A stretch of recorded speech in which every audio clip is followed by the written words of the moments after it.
Cloud9 first picked Lich, and then they got the heroes as counter picks every time. Bit surprising. Here comes the Bat Rider. Good hero against Templar Assassin. Pretty bad against Nyx, though. One of the worst matchups Bat Rider has at all. It's a hero that can find Bat. You have Carapace against Firefly. It seems like Quap as well as Bat Rider are going to have a hard time against that. Yeah. And, well, they go for the Phantom Lancer. We saw him being banned out in the previous series we had on the mainstream. And now he's going to be picked up. The 4th position. This series to me just already, at least OG, seem like they have a completely different view on Dota than the last match. That's always very interesting to see when teams go in like this. You generally don't have an end result where it's like, you were right, you were wrong, but there will be some adaptations coming along the way where they're gonna like merge more toward each other. But right now, this is a completely different style of Dota from OG than we saw. Which is exactly what they probably wanted to achieve. Like, we understand, like, Sebastian, their coach behind the scenes, Fly and No-Tail are probably, like, hashing out as many ideas as we possibly can. And OG's biggest problem last TI was the fact that they were very predictable. You knew the type of gameplay they were going to play, the type of timing they would play, their exact movements. So, throwing a spanner in the works in the group stage is a fantastic... As long as they can still get victories, of course. You don't want to find yourself sitting on the edge of that elimination game. But definitely mixing things up, making sure that everyone doesn't just think you're a one-trick pony, making sure that people aren't confident going up against you because they know what they're going to get. And OG, a lot of eyes are on them, no matter how much pressure you probably take off them, because they're like, oh, they're just underperforming lately. They still won the majors, they still stepped up when the time counted, and this is something which a lot of teams will still have a lot of respect for. And OG, they need to keep teams on their toes up against them, and I think this is a really good way to start. It's still confident in its way. There's still stability. Oh, that's a good ban. That's a really good ban. There goes your extra physical damage to Sven. It's one of the heroes that you actually like playing Wyvern against, but Sven is good against PL and TA.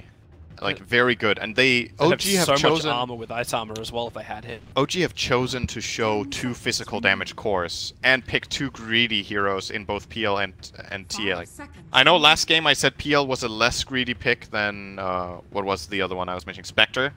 But it still is a pretty farm-oriented hero, no matter how you look at it. There's greedier heroes, but there's definitely also less greedy heroes. Well, we'll see how OG distribute their farm in this game and how they put their lanes. PL is good against the middle. This is Centaur. It's a Centaur. Classic OG stuff. So, yep, offlane Cent, Nyx, Wyvern supports, and these... It's a lot of survivability out from OG. Like, is this when you start questioning, like, what does Cloud9 do? You ban out this Ven, you ban out that heavy amount of physical damage that he could have brought to the fight. Where is that damage output coming from C9? Queen of Pain does her Sonic Wave combination, and then it's... what? What is this EE hero? I think Venomancer is pretty... Is that enough damage, though? Because Centaur can just disengage with Stampede. It might not be enough. It's either that, or you go for some really, I think, possibly safe lane Ember, but you don't want to pick Ember into Nyx. That's a pretty bad matchup, actually. Yeah. But Ember is pretty good against PL. He's pretty good against TA. Good against Wyvern. And I'm just thinking about Envy heroes, and there's nothing coming to mind right now that would be amazing. But they have to choose, and it is... Juggernaut. You may now select your The last hero that's left, which actually has enough damage and sustain that maybe they can fight in the lane. Clearance might be a bit of a problem, but if you... We kind of do also understand, like, the PL is not an illusion hero or isn't really an illusion. Very short burst, so the Maelstrom build on the Juggernaut. Yes, Jugger is the type of hero that wants to go Mjolnir in this game, for sure. It's very high value against the PL. It's good against TA. You get refraction down faster. Good attack speed. You have the Chain Lightning proc to remove that.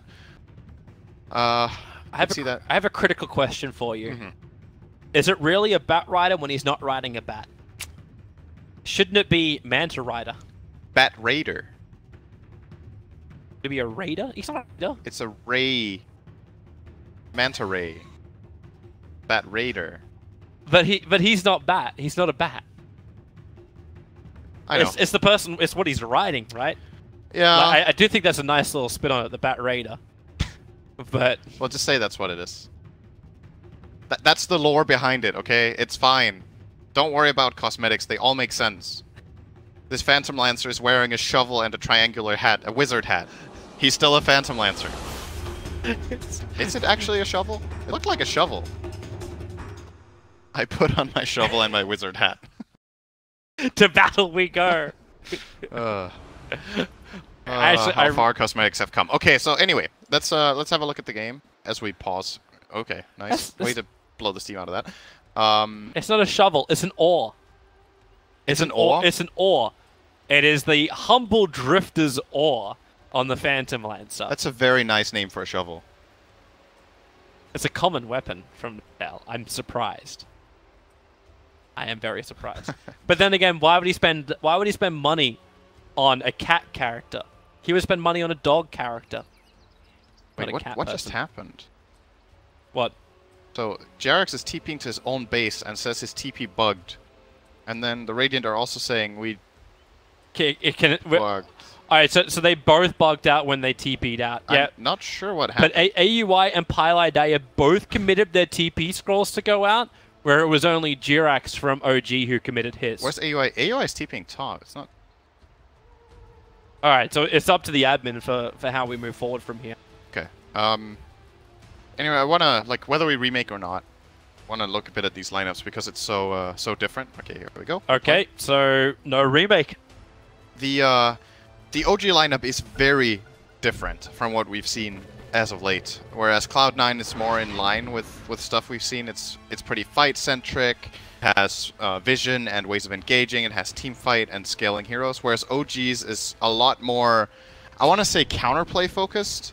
Like PL being able to disengage, Winter's Curse, Spike Carapace from the Nyx Stampede to get out, and then really greedy farmers that need time to build up. Playing playing TA and PL together is often not that advisable because of like you basically put yourself on the back foot for a while. Like your lineup is just not strong at fighting back. But if they manage to get through that phase, they're very strong later on.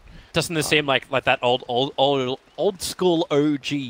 Yeah, where they were always playing like 1 or 2 saving supports, and then they played greedy core. I wonder if they found that style works better again.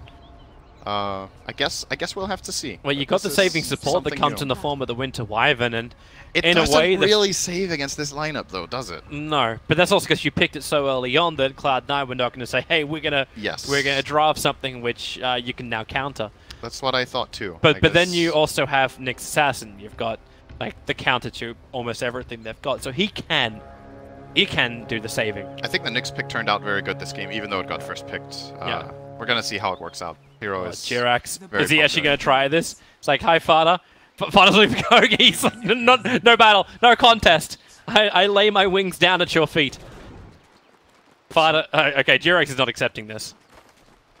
Boots first, Nyx Assassin rotations. He'll keep Father as well looking behind him. Thanks to the fact that Father didn't get the bounty rune, he's not going to bring out the salve early on. I like this laning from Cloud9. Very good. They're putting the Night Stalker mid in the start to harass the TA and give the Quap an advantage. Bottom lane they have Batrider against Centaur, which is a very Batrider favored lane. And then top they have this Lich dual lane that is able to get the wave back and annoy this OG, together with a Juggernaut, who can't really get killed here. Both sides are starting off their harassment. Eternal Envy's already committed his spin. No-Tail's got a Dragon Lance available, chipping down Eternal Envy. They're going to have to burn through... They didn't bring that many consumables to the top lane. So they're going to have to burn through a lot of their tangos already between Pilot Eye and Envy. He at least has the salve available. They're going to be alright for a while. S1 needs to switch his build up a little bit. He needs to get that stick as early as he can against MSS. Either stick or I think it might be better to just rush the boots, actually. He's got Tranquils in his quick buy. Yeah. The real challenge is getting to the shop. Heh. That is not going to be easy. If MSS can play this lane however he wants, he's going to outfarm the Centaur quite a lot because he can push this wave and then he can go and farm his side camp with Firefly and stack it if he wants. And there is nothing Centaur can do. So, there we go. Boots picked up for Batrider, so head start here for him. Already up 4-1. Bringing help up to top lane. Jirax, the double stun is beautiful. Pylite die. He goes for Frost Armor at level 2, but that won't actually stop No-Tail from taking the first blood. They'll lose Jirax. But it looked like a sacrifice OG was willing to make by making him run underneath the tier 1 tower to line up the double stun. You're generally okay as the team on the receiving end if you trade kills in a 3-on-2. That's pretty good. It was first blood though, so obviously good for OG. But if you go for a 3-on-2 lane, you generally just get a kill, and that's it. But the counter kill for C9 there was good for them. We got a first little bit of a lane rotation. NoTail has switched himself down to the bottom lane. S4 is going to head up towards the top, but in mid lane, Jirax with that haste rune. Just trying to cause problems. He stole it from underneath the nose of AUI. Not for you. But it's more of a keep your eyes behind your back at all times. This is a very good lane matchup for PL now, bottom. This is part of the reason OG picked the Lancer, is how well he fares against Batrider. So you can always doppelganger off the stacks of sticky napalm. You have a good and reliable slow that you can get in with, and you can actually just fight the Batrider when he goes on you. You lance your fight back, and then you... I don't think Fada really meant to do that. He blinked up into the small area just south of the Ancients, and then attacked uphill, revealing the fact they had an Observer Ward there. Oh. And this was scouted by OG. The ping came very shortly after it happened. The ward only has a minute and a half left on it. They got the majority of the value out of it anyway. Yeah. Just small little things. Yep. S4's going to have the time of his life now on the top lane. Eternal Envy and Pilot, I know they can't kill him. Like, at least Frost Arm means S4's not going to try and physically harass Eternal Envy down. NoTail, I think he's fine. Like, MSS can firefly all he wants. Bigger problem here for OG, the way I see it, is that all three cores of Cloud9 are having a good time, and this mid lane, Ana is just not going to win.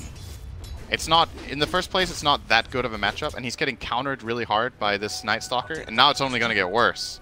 So Ana is stacking his Ancients, and he currently got Dragons and Ancient Prowlers. Yeah, he actually had a bugging Dragon. A Dragon didn't move off the camp when he attacked. Sorry, one of the Satyrs, the Prowlers. It just stayed there when he attacked it. So he didn't actually get his stack. Oh, Fly. Fly is... boned.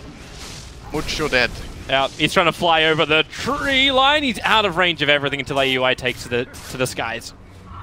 And he'll fall. Meanwhile, in mid lane, Anna looking for the kill over on Fada with a stun from Jirax and that Meld Strike.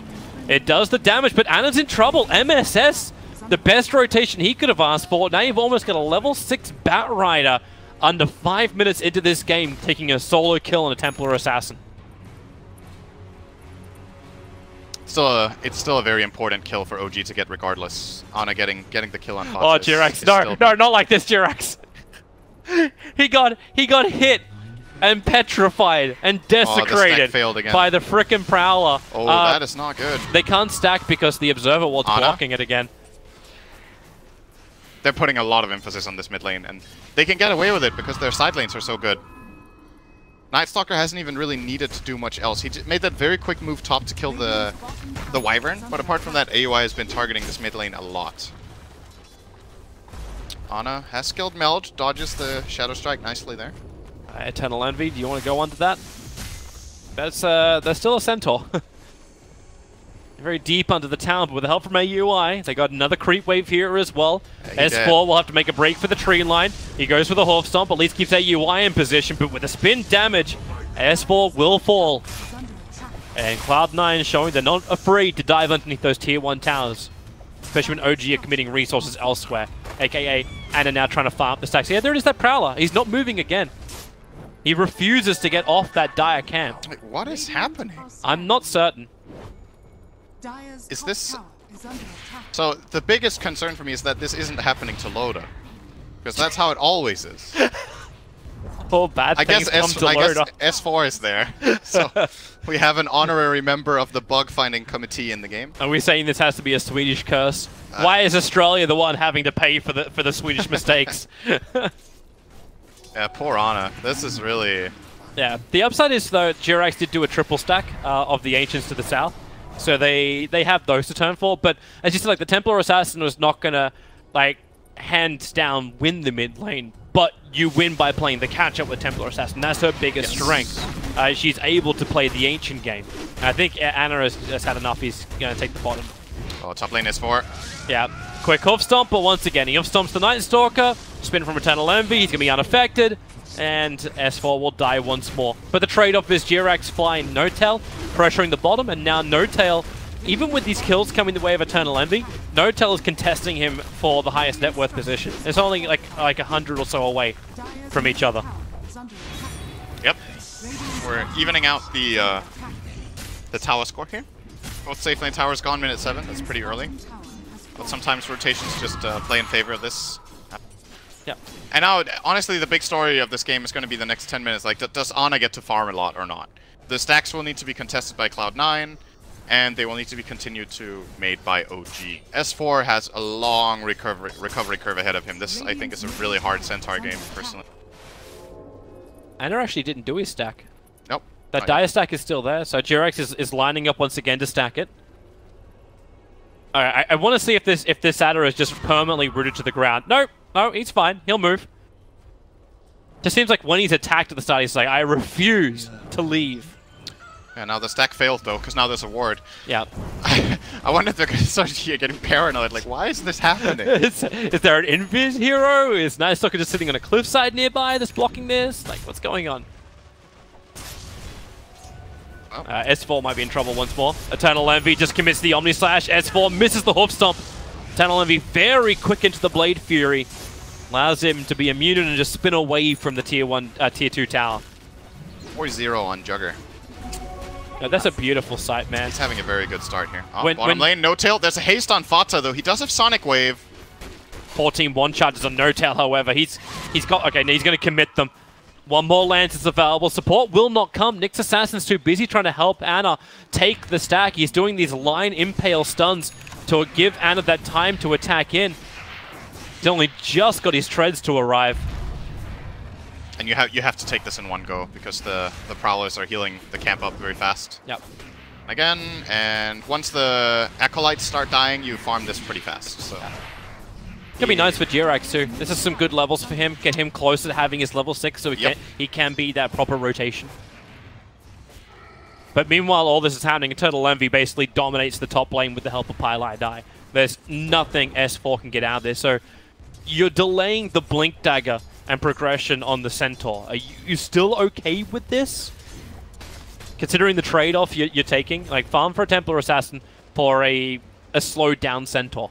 I don't think they have much choice. This lineup of OG is very slow, so they're kind of at the mercy of what Cloud9 wants to do, and then they counterplay the best they can.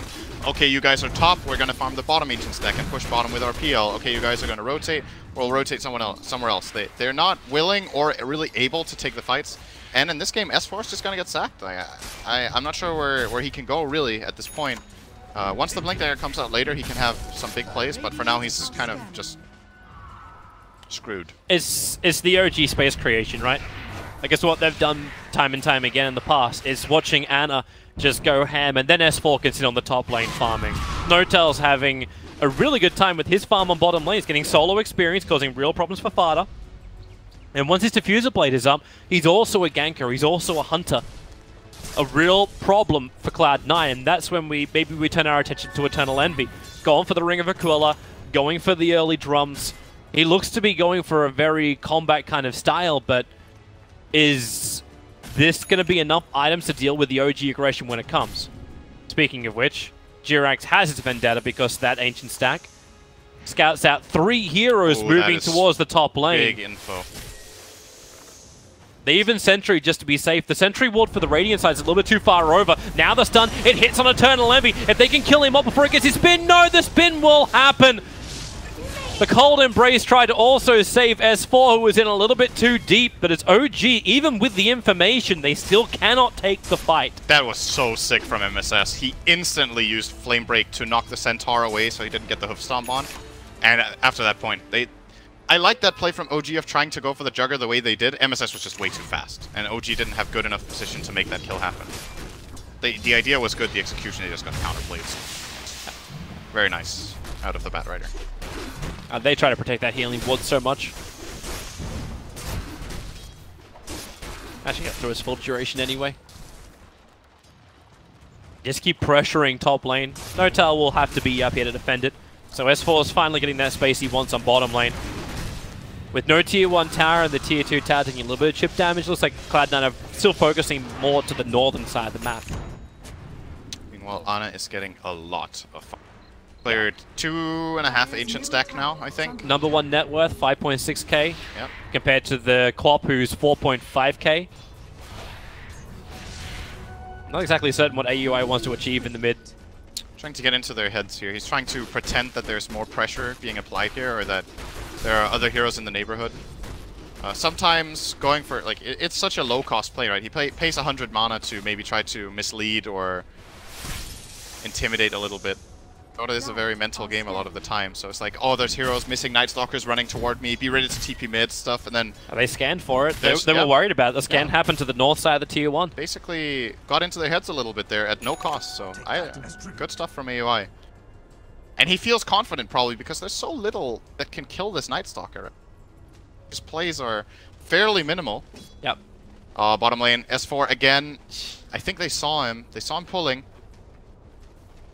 Oh. He's super dead if they get silence on him now. They just found him. Oh! AUI. That's some good fog. Eternal Envy just backed out, and he already committed his phase boots to retreat. The creep wave's hitting the tier 2 tower. S4 knows something is awry. And in fact, now they just rotate in Jirax. I don't think they... I believe you're correct. Unless AUI wants to run underneath the camp, then they'll have a chance. But while that game's going on, the Blink Dagger is out on the Batrider, freshly to be revealed. They smoke up with Lich. The biggest kill on the map except TA. Oh, where's your jump? No-Tel, there's a react doppelganger. Find the real one. No-Tel is trying to retreat back. He's got 17 one-charges of Fireball, and there's your Stampede. The Lich ulti flies forward. He's got no way to dodge it, and that will be a blink into a kill.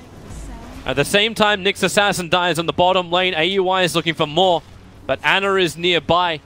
Has his full Desolator completed now, and they will not fight. S4, he doesn't have Stampede now. Oh boy, thought he wasn't going to fight, but now Wyvern TPs in, needs to get that Cold Embrace off, goes for the Curse, holding Eternal Envy in position. Ana waits, hits him with the Mel Strike. They need more damage. Eternal Envy, the healing water's doing work, but no, AUI, the Void, Envy, Ana couldn't reach him. Side blades are just not big enough. He stopped him mid-attack animation with that Void cast. Barely getting. And now he wants neither rune. That ain't happening. So they forced a TP and a Curse out of Wyvern at no cost, except that they didn't get the kill on the Centaur. And that gives Pilot Eye a lot of time to get some wards out here and getting some good information on the map. They pushed in top very nicely onto No Tail, so know very well what's going on. And this game right now, with the exception of TA, is looking very, very Cloud9. Getting so much out of the map, much threat. They've got better initiation and better vision control through AUI as well as now through the Blink Dagger of MSS.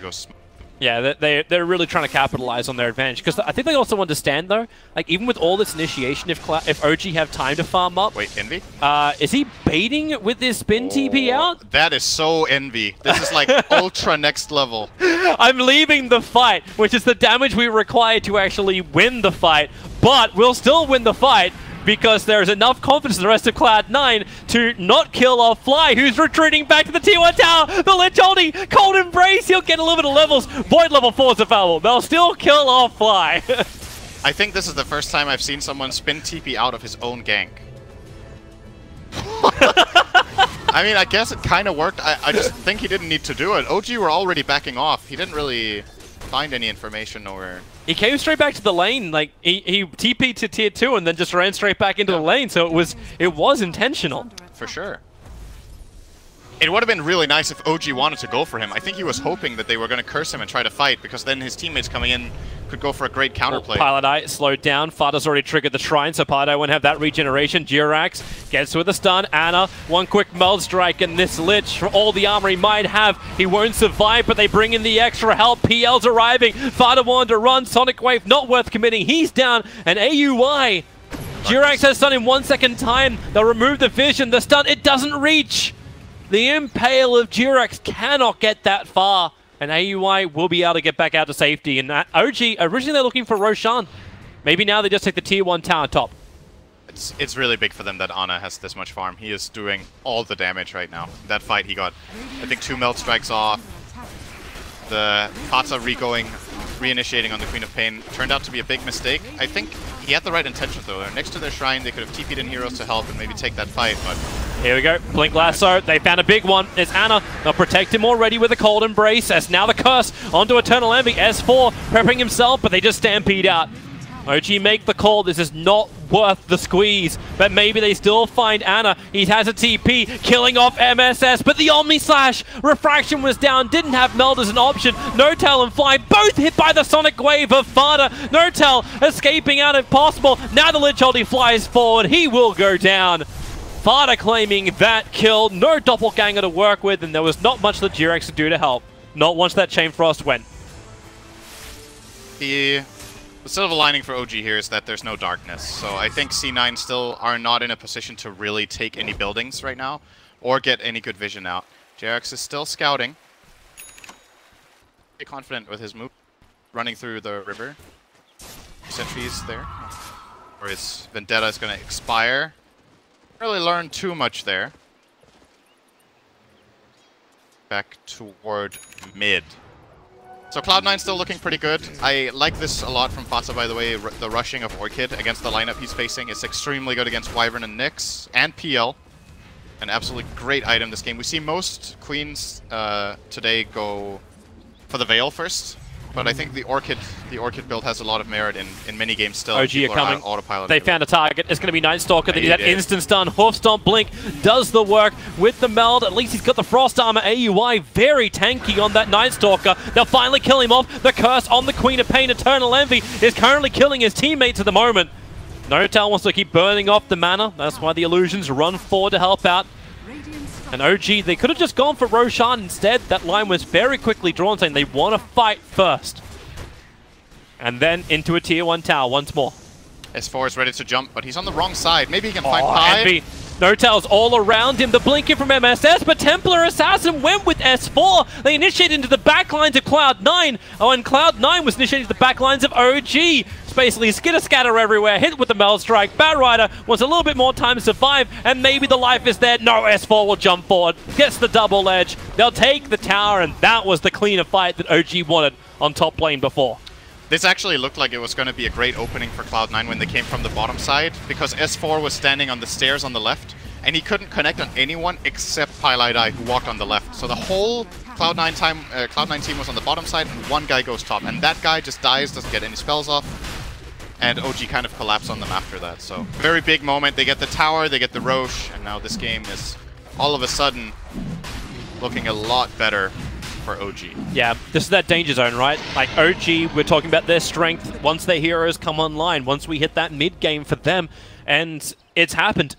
We're hitting the 20-minute mark. This is where we begin the mid game. Cloud9 haven't got enough momentum behind themselves. They've taken one tier 1 tower in 20 minutes, and now they've lost all of their own tier 1 towers, and the tier 2 tower on bottom lane is down to half life. This is problematic to say the least for Cloud9. They need their initiations to start working again. Absolutely. But it was also a bit of an unfortunate thing for MSS. Like, he blinked onto TA the second the TA jumped forward as well. Yeah. Like, you couldn't have planned like one of those oh crap moments. Yeah. Any harder than that. That was sad for MSS. Well, at the end of the day, what sets it up is that Pi goes north and the rest of the team goes south. Because if there isn't even a target, then that jump is never going to happen. Yeah. But one hero went in the opposite way, and maybe Pi did it deliberately. Maybe he wanted to get jumped. It's like, if you guys are going to commit on my Lich on the backline, my team is going to win the fight. But they didn't. That's when you got the confidence that you're going to do more burst damage than a Templar Assassin. Yeah, pretty much. Like, because if you're doing that, you're splitting the fight. It's like, we get our kill, then we move over to help. But Envy didn't have mana. That was the problem. He was already burned by PL before the fight began, so Envy had to choose between using Spin and Omni Slash. He doesn't have a magic wand. I don't even know if their team has a pair of Arcane Boots. They don't. So he was kind of just... he can't even choose to use Omni Slash. Like, he didn't get it off in that fight. If he's going for a PL, like, how do you even Omni Slash anyway? Yeah, well, there were other targets. He could have maybe Omni Slashed the Wyvern or the Nyx and just killed them after the Cold Embrace was used, but the play wasn't even available. And that's... Cloud9 need their tools. You can't play these team fights without a Juggernaut Omni Slash right now. It's just not... It's not going to work. So the Orca got completed up over on Fada. Already No-Tail's building into Amanda Star to try and counter his effect. Anna won't be so lucky. He's going to go for direct damage. He's going Hurricane Pike as his next one. After the Blink as well as Desolator. So wanting that distance. They found him. They found him in the trees. Stampede just gets S4 in range for the hoof stomp in time. He thought he could be clever to creep skip it out. Now, no Queen of Pain for 41 seconds. OG should take tier 2 tower from this. Most likely will. What's your rebuttal? Like, MSS and AUI on top lane?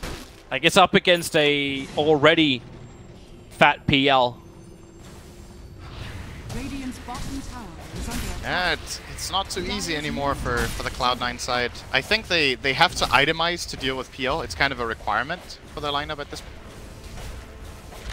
Speaking of PL, he's kind of just running into Night Stalker. Oh. This could get awkward. For Night Stalker, definitely. Jirex is going to get the stun off. Meanwhile, the hoof stomp on the other lines. AUI will get burnt. Eternal Envy starts his TP. S4 controlled him as long as he could, but Fly couldn't get there in time for Curse. And OG after a pretty hard start. I can't really tell you if the laning stage even went poorly for them. I think it went as expected. They were expected to lose and fall behind and then come back through a couple of good plays, and they've done it. I think the only thing that was probably hard was the Ancient problems. Close for Anna, like the fact they went for a stack and failed it 5 times. Oh, bottom area. Yeah, smoke up. At least catching Pilot died. The double trap and the jump forward. Yep, they'll catch the... Okay! This Templar Assassin just doing what she does best. Yep. Remember when I said Ice Armor is good against TA? Yeah. That was one of those cases where you couldn't see it. Hey, no, you could. He would have died in one hit. Would have been one as opposed to 2 hits that Anna was forced to take. Value of time. G are getting really farmed. Now that they've managed to get through that hard stage of the game, and both the PL and the TA are getting this much farm, it is really difficult for Cloud9. I think they had a couple of key moments that they just got outplayed in and that failed. And if that's what happens against this kind of lineup, it's one thing if you don't succeed and nobody dies, but their plays when they were stronger, they lost. And that is what they couldn't afford. And at this point, it's kind of a comeback game for them, where they need to find a really good pick with maybe, as I said, some sort of way of itemizing against this PL. Maybe a Mjolnir as next item on Envy could help.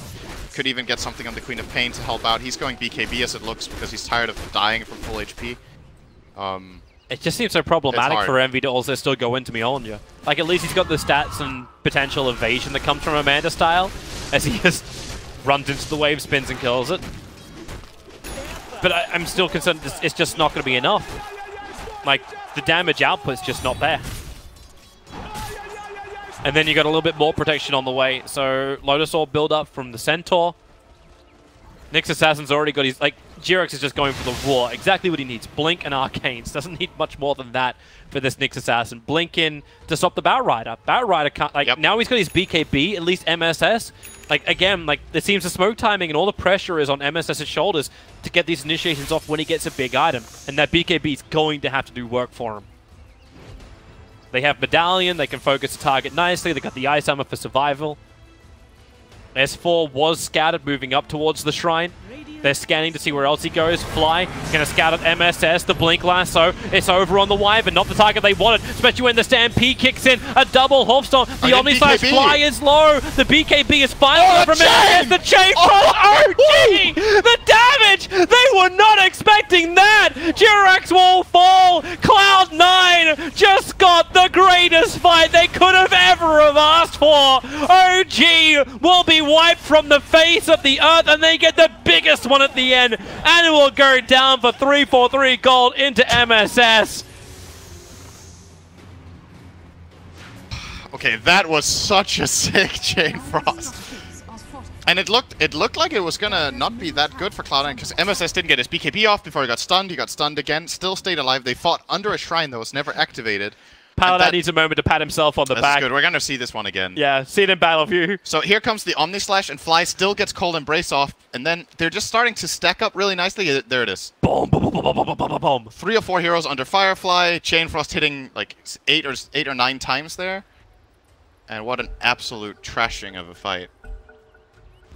5-0 wipe. All right, that's what it took to get them back in the game. That wasn't too hard. Yeah. Now it's interesting again. Yeah. Cold advantage just shifts 6,000. And this is one of those interesting moments where it's like, when you watch the replay and you're OG, your conclusion is going to be, why didn't we just let Wyvern? Yeah. They got a Wyvern caught and they stampeded their Centaur out. It was 1 casualty at position 5. But it looked really good as well. Like, a double hoof stomp, it looked really good. And then all the momentum leading up to this had to have been sitting in the minds of OG going, we're winning this, boys. Yeah. Like, this is our time to destroy. To lose a Queen of Pain. Yeah, okay, maybe that's not so great.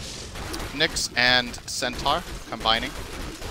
Yeah, they've still got a long way to go, Cloud9. Like, okay, you just got yourself the greatest fight to get you back into the game, but you're still fighting uphill against a lineup that is just rolling with the punches. They've still got all the items that they wanted to have. They've still got all the abilities, like, at the level they want it to be. OG will keep the pressure up, and this is something which is very, very difficult to contest. And it's always, again, like, I think, like, the smoke plays, there's only so many Cloud9 can do. There's a reason why there's a limit on how many times you can buy smoke. Yep. They will have darkness now, though, so it's going to be a long night. That vision advantage from AUI. But is that enough? Well, it helps. They probably need a gem, I think. The Radiant should get a gem on the Batrider now and start trying to clear out the vision so that they can start making the moves again. They want to set up fights like the previous one where they get the jump and they force the action. And the gem is multi-purpose. It's not just against the wards, it's also good against the Nyx that the Batrider really wants to play around. So I think it's really a good investment right now. And they might be like, it's risky and whatnot. Maybe they don't feel the flow of the game the same way that we do when we're watching it, but I think at this point Cloud9 needs to play risky. They need to get something going. They're trying Take to. the risk. They're looking towards Roshan, and both teams are set up nicely for this. So Cloud9 have the ward really close towards the pit, so the Observer and Sentry about to time out in 3 seconds' time. And yeah, you're seeing now C9 doing something about the aggressive wards that OG had down. But OG have 2. They have another one just a little bit further up west in the lane. Why is Lich going Phase Boot Shadowblade?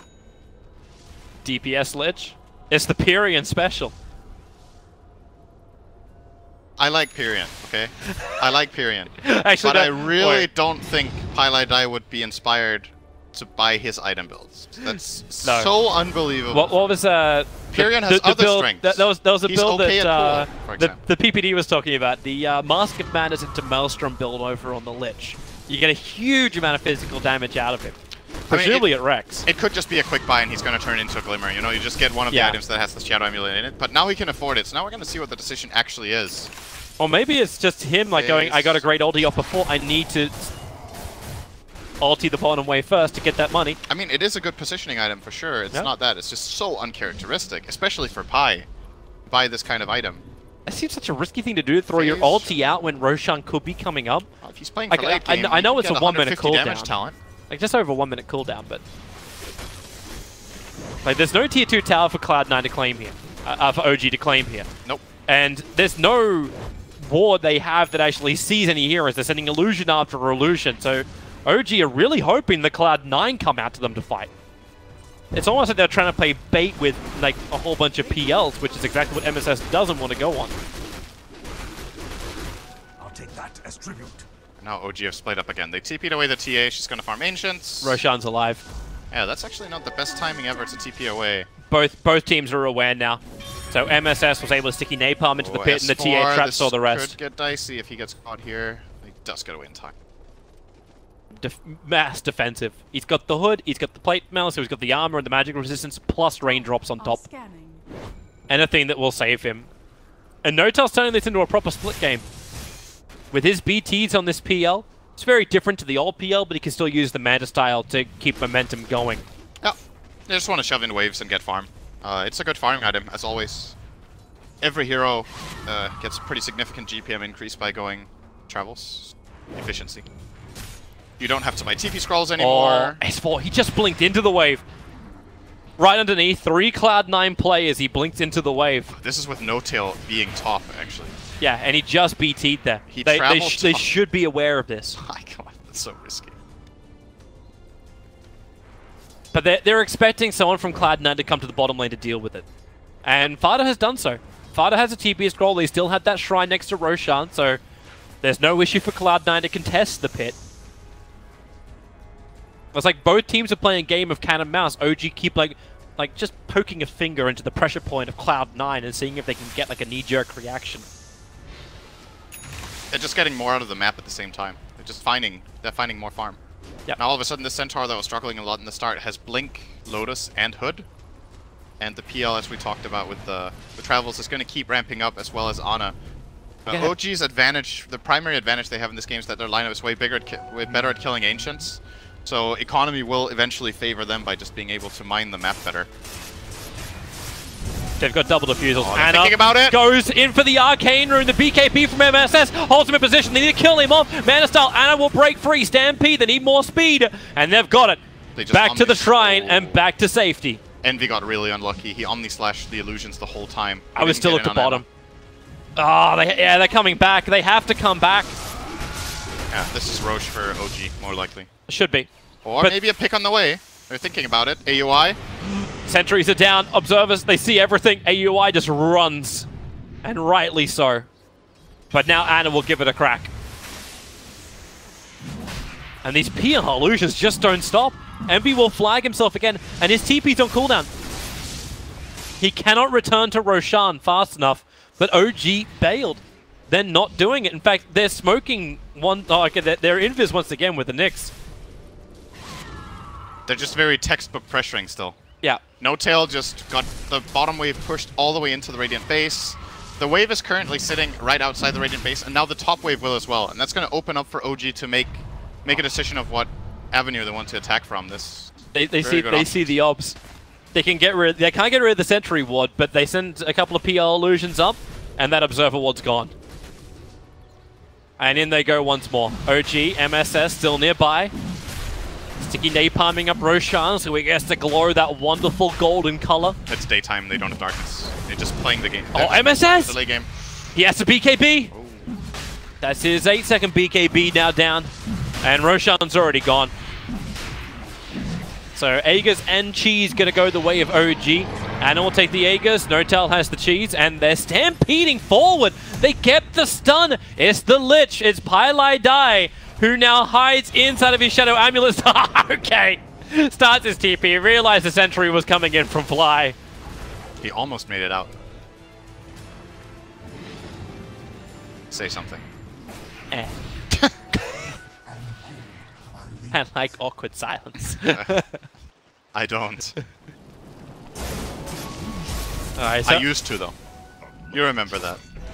Yeah, yeah. You and Poppy sitting there with your freaking glasses on. Awkward silence. Yeah. Okay. But let me welcome in our wonderful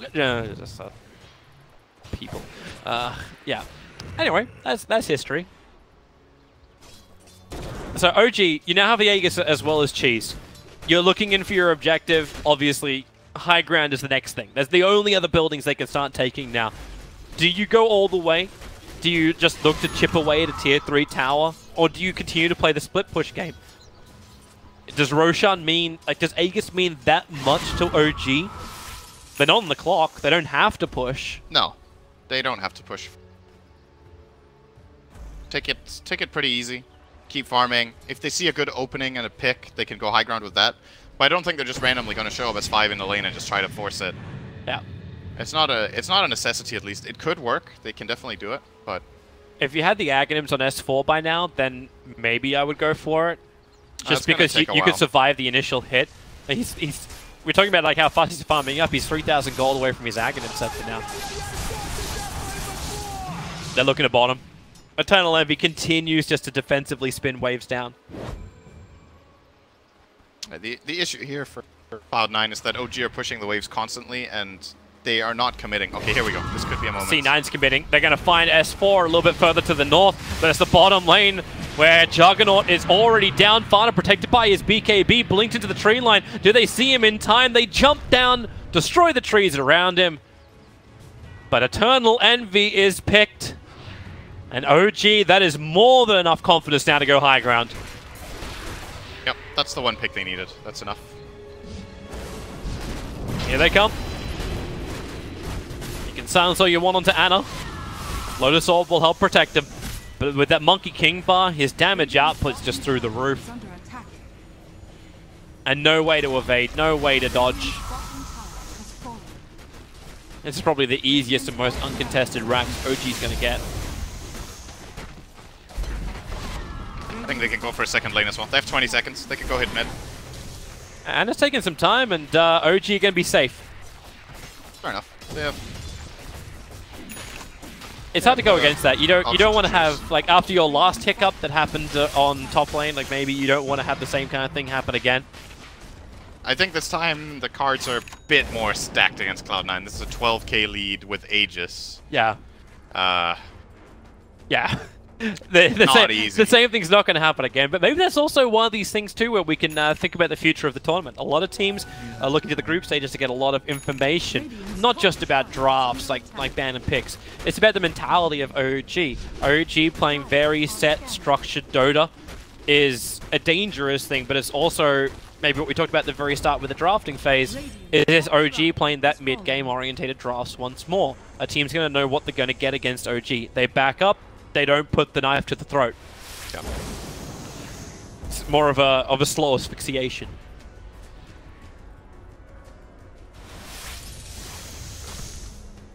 So here we go. Oh, OG are going to go for the top lane. Lich does have the Shadow Blade. I'm not sure if Pai is going to try to get in behind them and get a good Chain Frost off that way.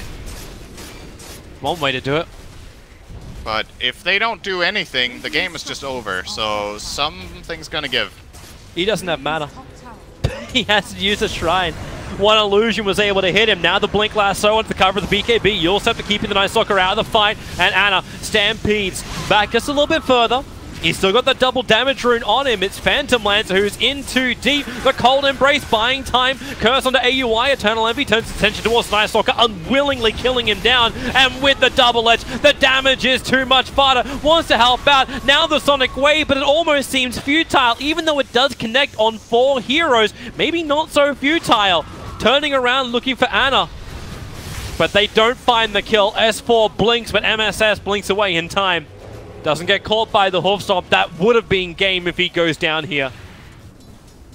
Here comes Lich. Oh, he gets Jerax with a Shadow Blade hit into Nova. He was not ready for that one. Wrecked. Brutally. But OG, very nice fight again. Fly on the Winter Wyvern with a great save onto No-Tail. Yep. Or was it? Or was it Ana? I think it was No-Tail. He got the Cold Embrace into Curse. The Omni Slash did nothing. And that's kind of a...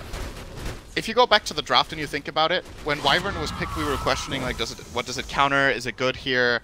And then toward the end with this Juggernaut pick, Juggernaut doesn't really like that matchup particularly much, playing against the Wyvern. So maybe there could have been a better choice for Cloud9 than this Juggernaut that they picked last. It hasn't seemed to do what they were maybe hoping. And that, I mean, Envy is 8-2-8. He hasn't even had a bad game as such. Like, his score on the hero is good. He's got good farm. But the fights just, in general, have seemed tricky for him to play. Because Juggernaut, his problem against a hero like Wyvern is he's not that mobile, right? Like, you go in and you fight and then you're there. You can't, like, blink around and get into the back line. And the Wyvern has hard lockdown against you. You can't play this split push kind of game where Juggernaut just goes and pushes out waves, spins the wave, and TP's home. There's always the risk that you're going to get Wyvern ultied, and you're a hero that hits really fast. You actually kill heroes in Winter's. Yep. I'm not quite sure. More than anything, though, I don't think this is that much of a game of picks, because I still think Cloud9's draft is good overall, and I think... Oh, wait a second, No-Tail! Problem oh, but then again, look at the friends. They come in, the Aghanim Scepter, upgraded Stampede, just lets them tank it in MSS, locked in position. The Sonic Wave will kill off Nyx Assassin, but they commit so much just to get the Nyx, and No-Tail's still gonna have the time of his life. Moving down, killing off AUI with illusions. I say killing off, they're just doing damage, they're not finishing the job. And Eternal Envy, well, he has to stick around a little bit longer. Walks away after Centaur. Invisibly runs out. They actually find MSS. He's 4-staffed up, needs 1 second before he can blink away to safety, and now blinks a little bit further down. They ping a semi-right area, but the TA trap just a little bit off. So, for all of that initiation, for all of those abilities that were triggered, Nyx died. The double BKBs that go off, Nyx Assassin is the only one to die.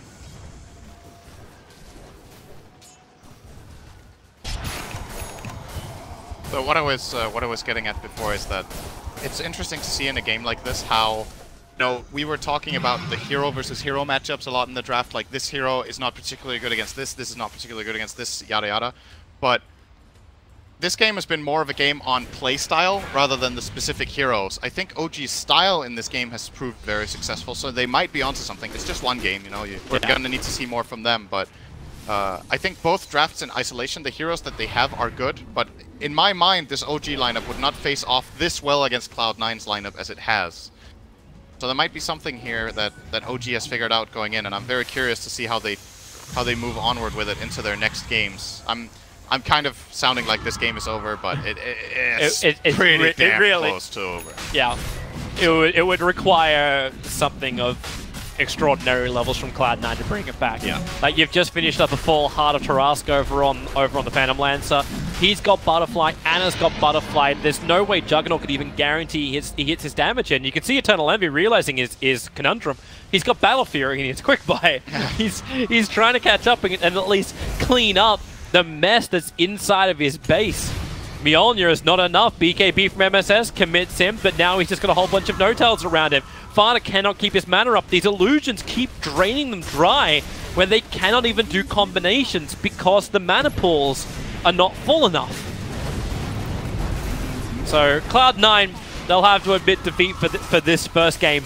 But hey, that's why it's a 2-game series. Lasso, oh, the curse! It's on MSS. Eternal Envy's in the middle of it with the double stun follow-up. You've lost your Batrider. Queen of Pain will go down. She'll buy back. They still really want to fight to the last man. There's so much PL. The Holstone from S4 catching thrice. And that is the game.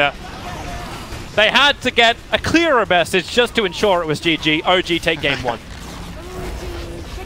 It was a nice game. A lot of good action, a lot of fights from both sides, but OG with the superior farm toward the end and the stronger late game lineup, it ends up looking easy for them in the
Cloud9's turn to ban.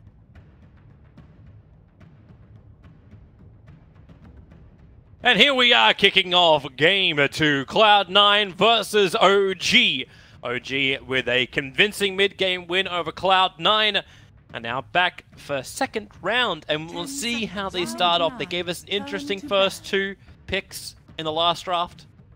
Wonder how they're going to start this one. Oh, this time they won't have Nyx. That's different.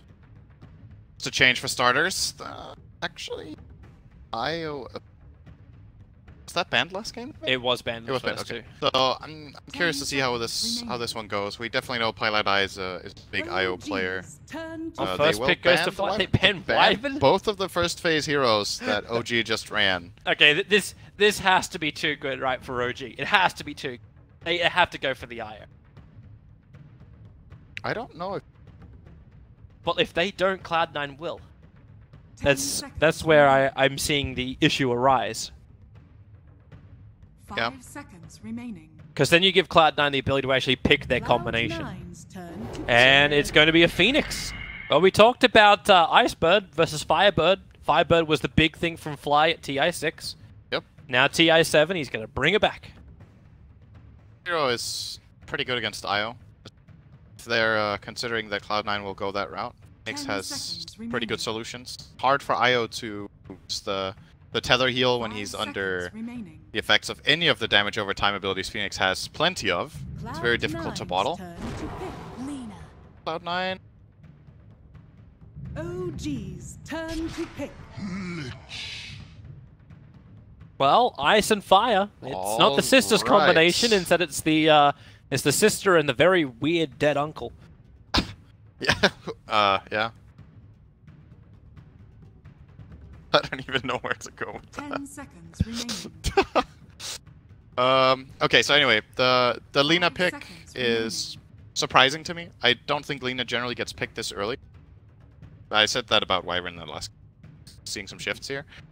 Lina is, however, decent against Phoenix, has good bursts to kill Phoenix off if it's caught off guard by a stun, can destroy the Supernova fairly easily with the stacks of Fiery Soul. And they go for the Lich again, which we haven't really seen. We didn't see in the last series. I don't know how much this hero has been favored in other matches today, but Cloud9 have first faced it twice now, so this might be a Cloud9 thing. Invoker pickup, so Masters of Fire. Of course, Invoker does have some other talents as well. But I'm actually thinking about that Lina as well, because there was one team I was doing my research on, and I'm fairly certain it was Cloud9 where AUI was. 10 seconds remaining. But I didn't write it down in my book of things. It could very well be. He has played some more uncharacteristic supports in the past, where he one of AUI's strengths as a support player is he's very good at the farming style. So if you play like that, if you have a dynamic in your team where one support gets to farm quite a lot, that he is the type of support player that can make a Lina work very well. There's other players that it wouldn't be that good of a fit for. For example, Pilot Eye, doesn't really fit his archetype of his style of play as a support player. I could see it being an option for AUI. I think if you're running support Lina, however, you want your carry or your core mid, like one of the cores should set up your stun, because it's not reliable. It's generally the other way around you play, that the supports set up the cores to shine, but you can actually set up a position for it to shine if you have the right ways that the heroes play off each other. Hero like Chaos Knight, for example, is very strong as a carry together with support Lina, very high kill potential together, both in lane and in the mid game. Speaking of CK, he was banned in the second phase of the last game, so by we Cloud9. should look to see if they do it again. We've already taken out the Phantom Lancer, so they're very much forcing OG to play a different style, and now they will ban the Chaos Knight. Means TA is available again, but they already grabbed Invoker, so that's why they don't care, actually. So never mind about that. Yeah, and up against a Phoenix, she'll burn to death. Yeah. Let's see. So OG, what did they ban apart from AM last game? It was AM and another carry, I think. The ability to actually have that. Look for I said you can look up the drafts, man. All right. All right. Stop being lazy over in that corner. All right.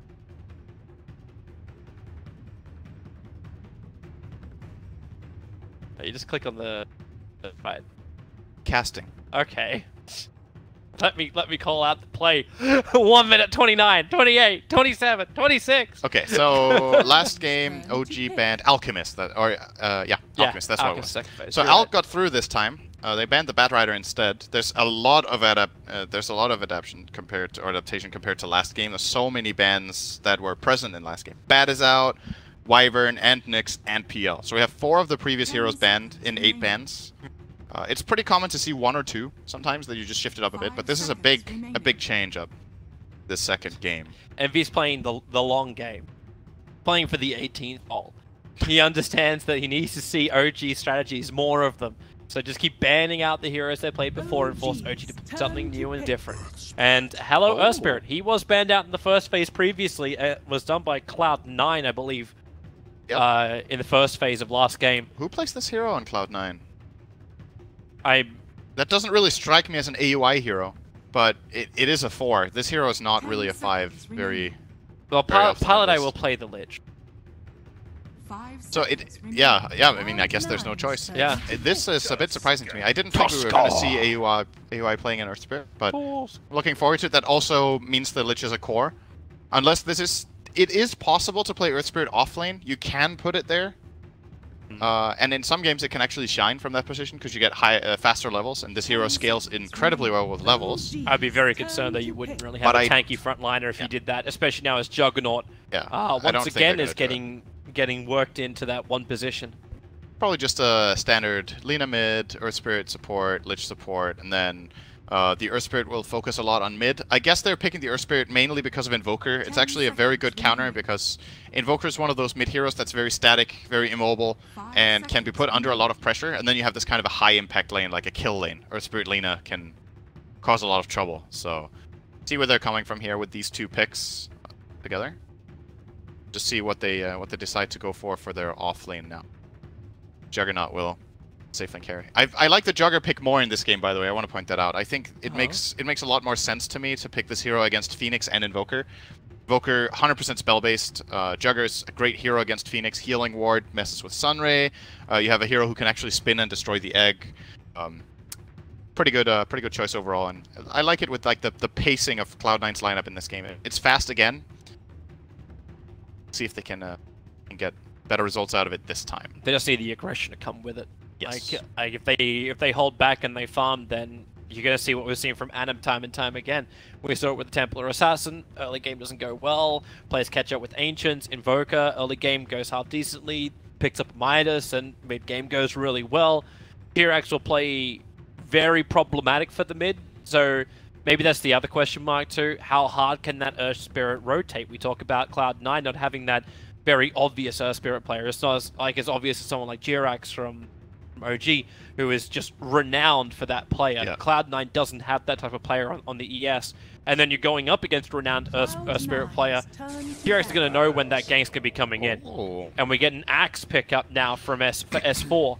This is very, very tanky lineup and survivable lineup once more from OG. Axe is a bit hit or miss against this type of lineup, though. He's very good against Juggernaut, but that's it. I don't think he's good against any of the other heroes.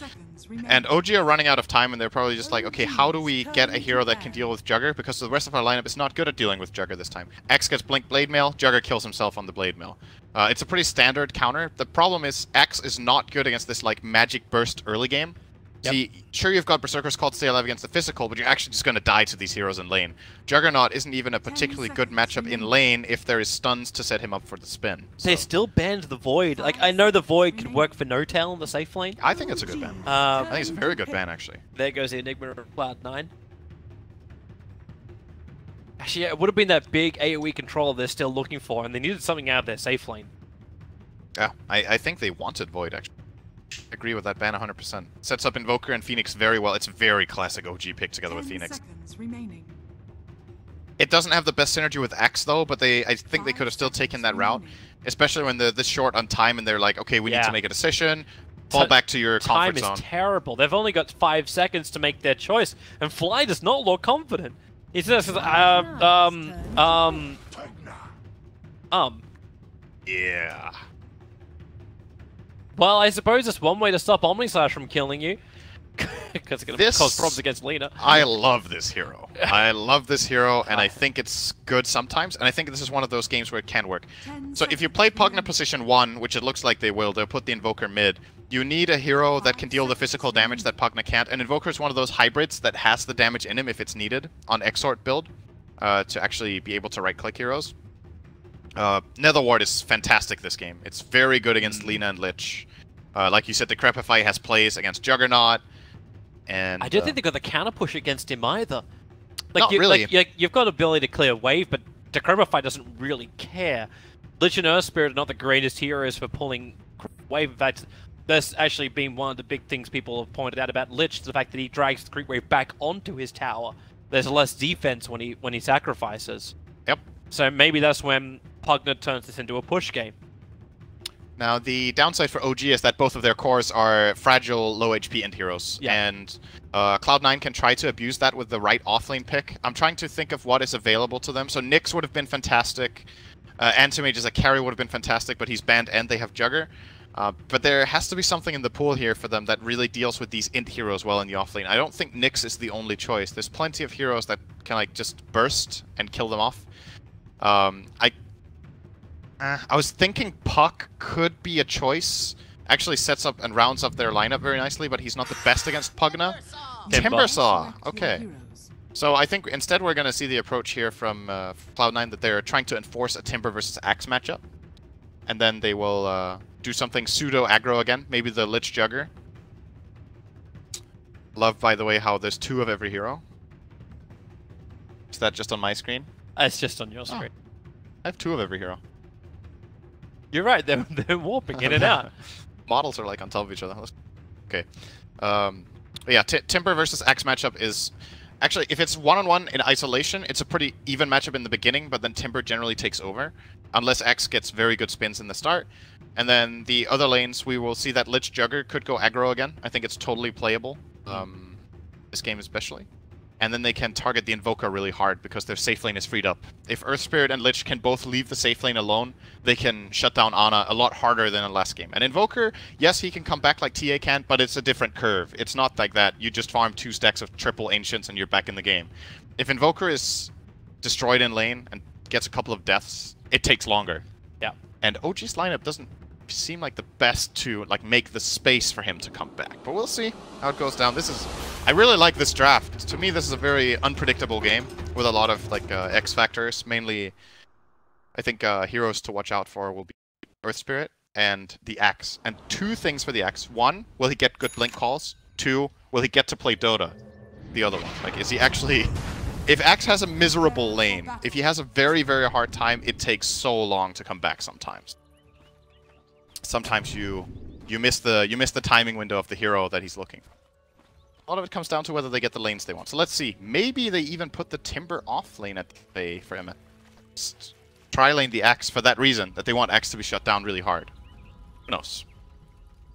Well, early vision up. We'll see where everyone's going to go. So it is going to be No-Tail into the safe lane. Flyers hovering around mid with just Obs and Sentry, but you also notice the aggressive wards out from Cloud9. They smoked, they got out early. OG have no idea about this, so they're watching the ward, the rune, the bounty rune up on the top, keeping that eyes very closely on that, and then the other one's into mid. So they're wanting to focus on the rotations off the top lane from OG, as well as give any kind of advantage into the mid lane that allows Sparta to win that. And OG's vision is also more towards the bottom lane rotation. They haven't put down their second Obs just yet, so we'll have to keep an eye on Fly to see where he believes. Yep. I love this Phoenix. What's he got on? Vermilion Crucible. The battle begins. It sure ain't no shovel and triangle head, that's for sure. It was an ore. It was an ore. I keep telling yourself that. I actually asked a bigger question. Why does an egg have a model which looks more like a bear? When you click on the item they actually have, it looks more. How does that look like a bear? That was a bear. What? Look, right there. The model modifier. It's a bear. Oh, I see. Okay. Yeah. That's something else. I thought you meant the model itself looked like a bear. I was like, how do you see a bear in this lava egg?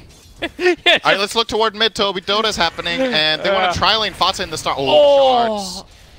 JerAx is still playing the old patch, so those shards would have been perfect, but this time they are a little short. But thanks to the Observer, what they've got planted down, they understand that Fata is alone here, and they didn't de-ward the Obs. So JerAx and Ana, yeah, they've revealed themselves, but Fly was keeping himself pretty well secret on the other side. That won't last much longer. He's already bailing out. And AUI is looking for a possibility onto Notel. Walks up, rolling boulder forward, MSS. He's only got reactive armor. There's no damage he can give to help kill off Notel.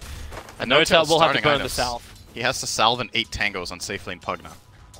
So he has plenty of sustain for now to stay against this lane. He's going to buy the magic stick. I think he also understands the fact that his support's going to be busy elsewhere. Yeah. Rolling boulders coming in once more. AUI really trying to get through Notel. There is, again, no level 2 on MSS. No Timber Chain or no Whirling Death. And Notel actually has higher movement speed than Timber, even under Orb of Venom, because Pugna's base move speed is 335, and Timber's is 290. So he can't catch up when the roll ends. Yeah, good roll again from AUI, though. This time he has to stun. He's going to kill him. With the kick, Icarus dive. It takes too long from Fly. He didn't actually have sprites to give either. And now MSS will move in closer. This happened also because the pull happened. So there was no wave for Notel. Fly is running away from MSS. Whirling Death, and one more punch will do the work. And Cloud9 get 2 kills on their top lane.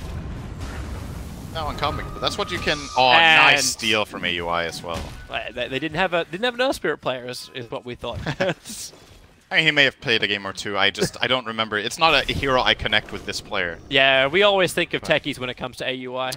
I don't think of techies at all. I think of him every day. Yeah. I think of that game you had to cast miserable in Frankfurt. Yeah. Techies, just if you ever want a analyst to cast a fantastic game they feel really stimulated with, get them to cast a Techies game. Nice double light strike array in the middle from Fata, keeping Ana and JerAx out. And once again, yeah, maybe JerAx didn't get the patch note memo. Pushes them away with the Ice Shards once more. So just to explain how this works, when you use Ice Shards now, where you target it is where the back wall of the shards end up. In the past, where you target it was where the center of the half circle would be that the shards form. So that means you need to cast it further back now if you haven't played Tusk for a while. I'm pretty sure JerAx has played Tusk for a while. I don't think it's just randomly picking it down. He hasn't played it for like 3 patches, but it's kind of funny in some games that you watch. It's just like the Tusk just needs 30 minutes to adapt. Because you can just tell he hasn't played Tusk for like 2 months. Not in pro games, however, but you know. I don't think JerAx though would have too many problems with that, but it'll be changing a muscle reflex, maybe. Pretty much. It's just you just need to convince your brain that it's wrong for the first part of the game, and then it's like fixed after that. Nice dodge of the stun there by JerAx. He's creating space more than anything else. Pretty much, talked about like the issues for Ana potentially getting ganked. Yeah, the top lane's died. Notel, you can see where those were good though. That was really good shards. Counterplay from AUI. Rolling boulder. AUI got the double kick onto Ana as well as JerAx. JerAx has a snowball available. Ana trying to get out of this one. The Light Strike Ray will connect. Fata staying right on his tail with the 1 charges and the cross. The Slave will be able to reach him just on the tip. Ana will fall down. Fata wants a little bit more, but doesn't have the damage to kill off JerAx. I'm actually very surprised the CS in the mid is the way it is. Like even with both Tusk and I guess Tusk started. Oh, JerAx, no. Wait, hang on. Is he gonna? He's fine. Okay. It's because Fata got himself an Invisor, and I thought JerAx was gonna tank and farm a little bit for just a second longer. Fly's getting. Okay, MSS, don't try and attack. But yeah, this is basically the trade-off we had in the start, was that the Tusk was targeting mid a lot, and Earth Spirit was targeting top in the start, so Fata fell behind a little bit on CS, because he was getting targeted harder in that sense.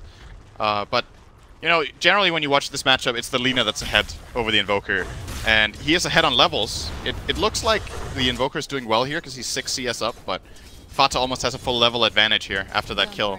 And that can very quickly snowball in this mid lane. We're going to roll in with AUI. Will be dodged. And this time Ana actually got a little bit of vision thanks to the Obs ward, but he's still going to die. Yeah, he's got a couple of 1 charges up his sleeve, and with the cold snap and the ice wall. Oh, he missed! Oh, he's going to... Oh, no! Oh, the Slave is a little bit off to the right! Ana is so good. I think Fata's a bit triggered now. That is so... Oh my god. It's like, it's one thing that you miss, but you feel like that attack didn't miss because you You know, you fired it and you didn't see the mistext until the attack actually misses. Oh, AUI. He just tried to rolling boulder away. He'll still get the double kick, however. Jirax and Fly hot in the tails. There goes the Shaz, and AUI is actually pinned. He cannot get out. He is another block in Jirax's igloo. Those kind of things, I can't state enough how much it actually matters that this kill mid doesn't happen. Because if this kill happens, and they do it successfully, Earth Spirit might not be moving there. Fata would have been level 6 way earlier, and he used all of his mana to not get the kill. So, like this mid lane now, where they're both pretty much level 6, would have been maybe an almost level 7 Lina and a level 5 Invoker. And that is really going dangerous. again. Now instead there's plays available. Very nice by Jerax. You want to tilt somebody, this is one way to do it. Snowball forward, Fada able to get the able to get Cole snapped up. Anna with the extra help of Fly. The Light Strike Array is actually going to get him with the Slave. Fada, turn your frown upside down. They'll get both the Fire Rat as well as the Master of Magic. Alright, never mind. And Envy's going to go for the solo kill on bottom. He can consume Mango and go for the Omni Slash, but decides against it against S4. Okay, he still he consumed the Mango. So right after OG got out of jail in mid, they go for a 3-man gank and die 2. So now mid lane is back to what we were expecting it to be. A bit chaotic. Everything in the world is back to where. Wait. S4. Trying to bait with a huge cleaver. It's not like they're going to see your animation. Envy spins and then just backs out. As far as getting some pretty good farm, this lane is not that easy for the X. Playing against Juggerlich, not the easiest thing ever. Of course, Envy, miles ahead.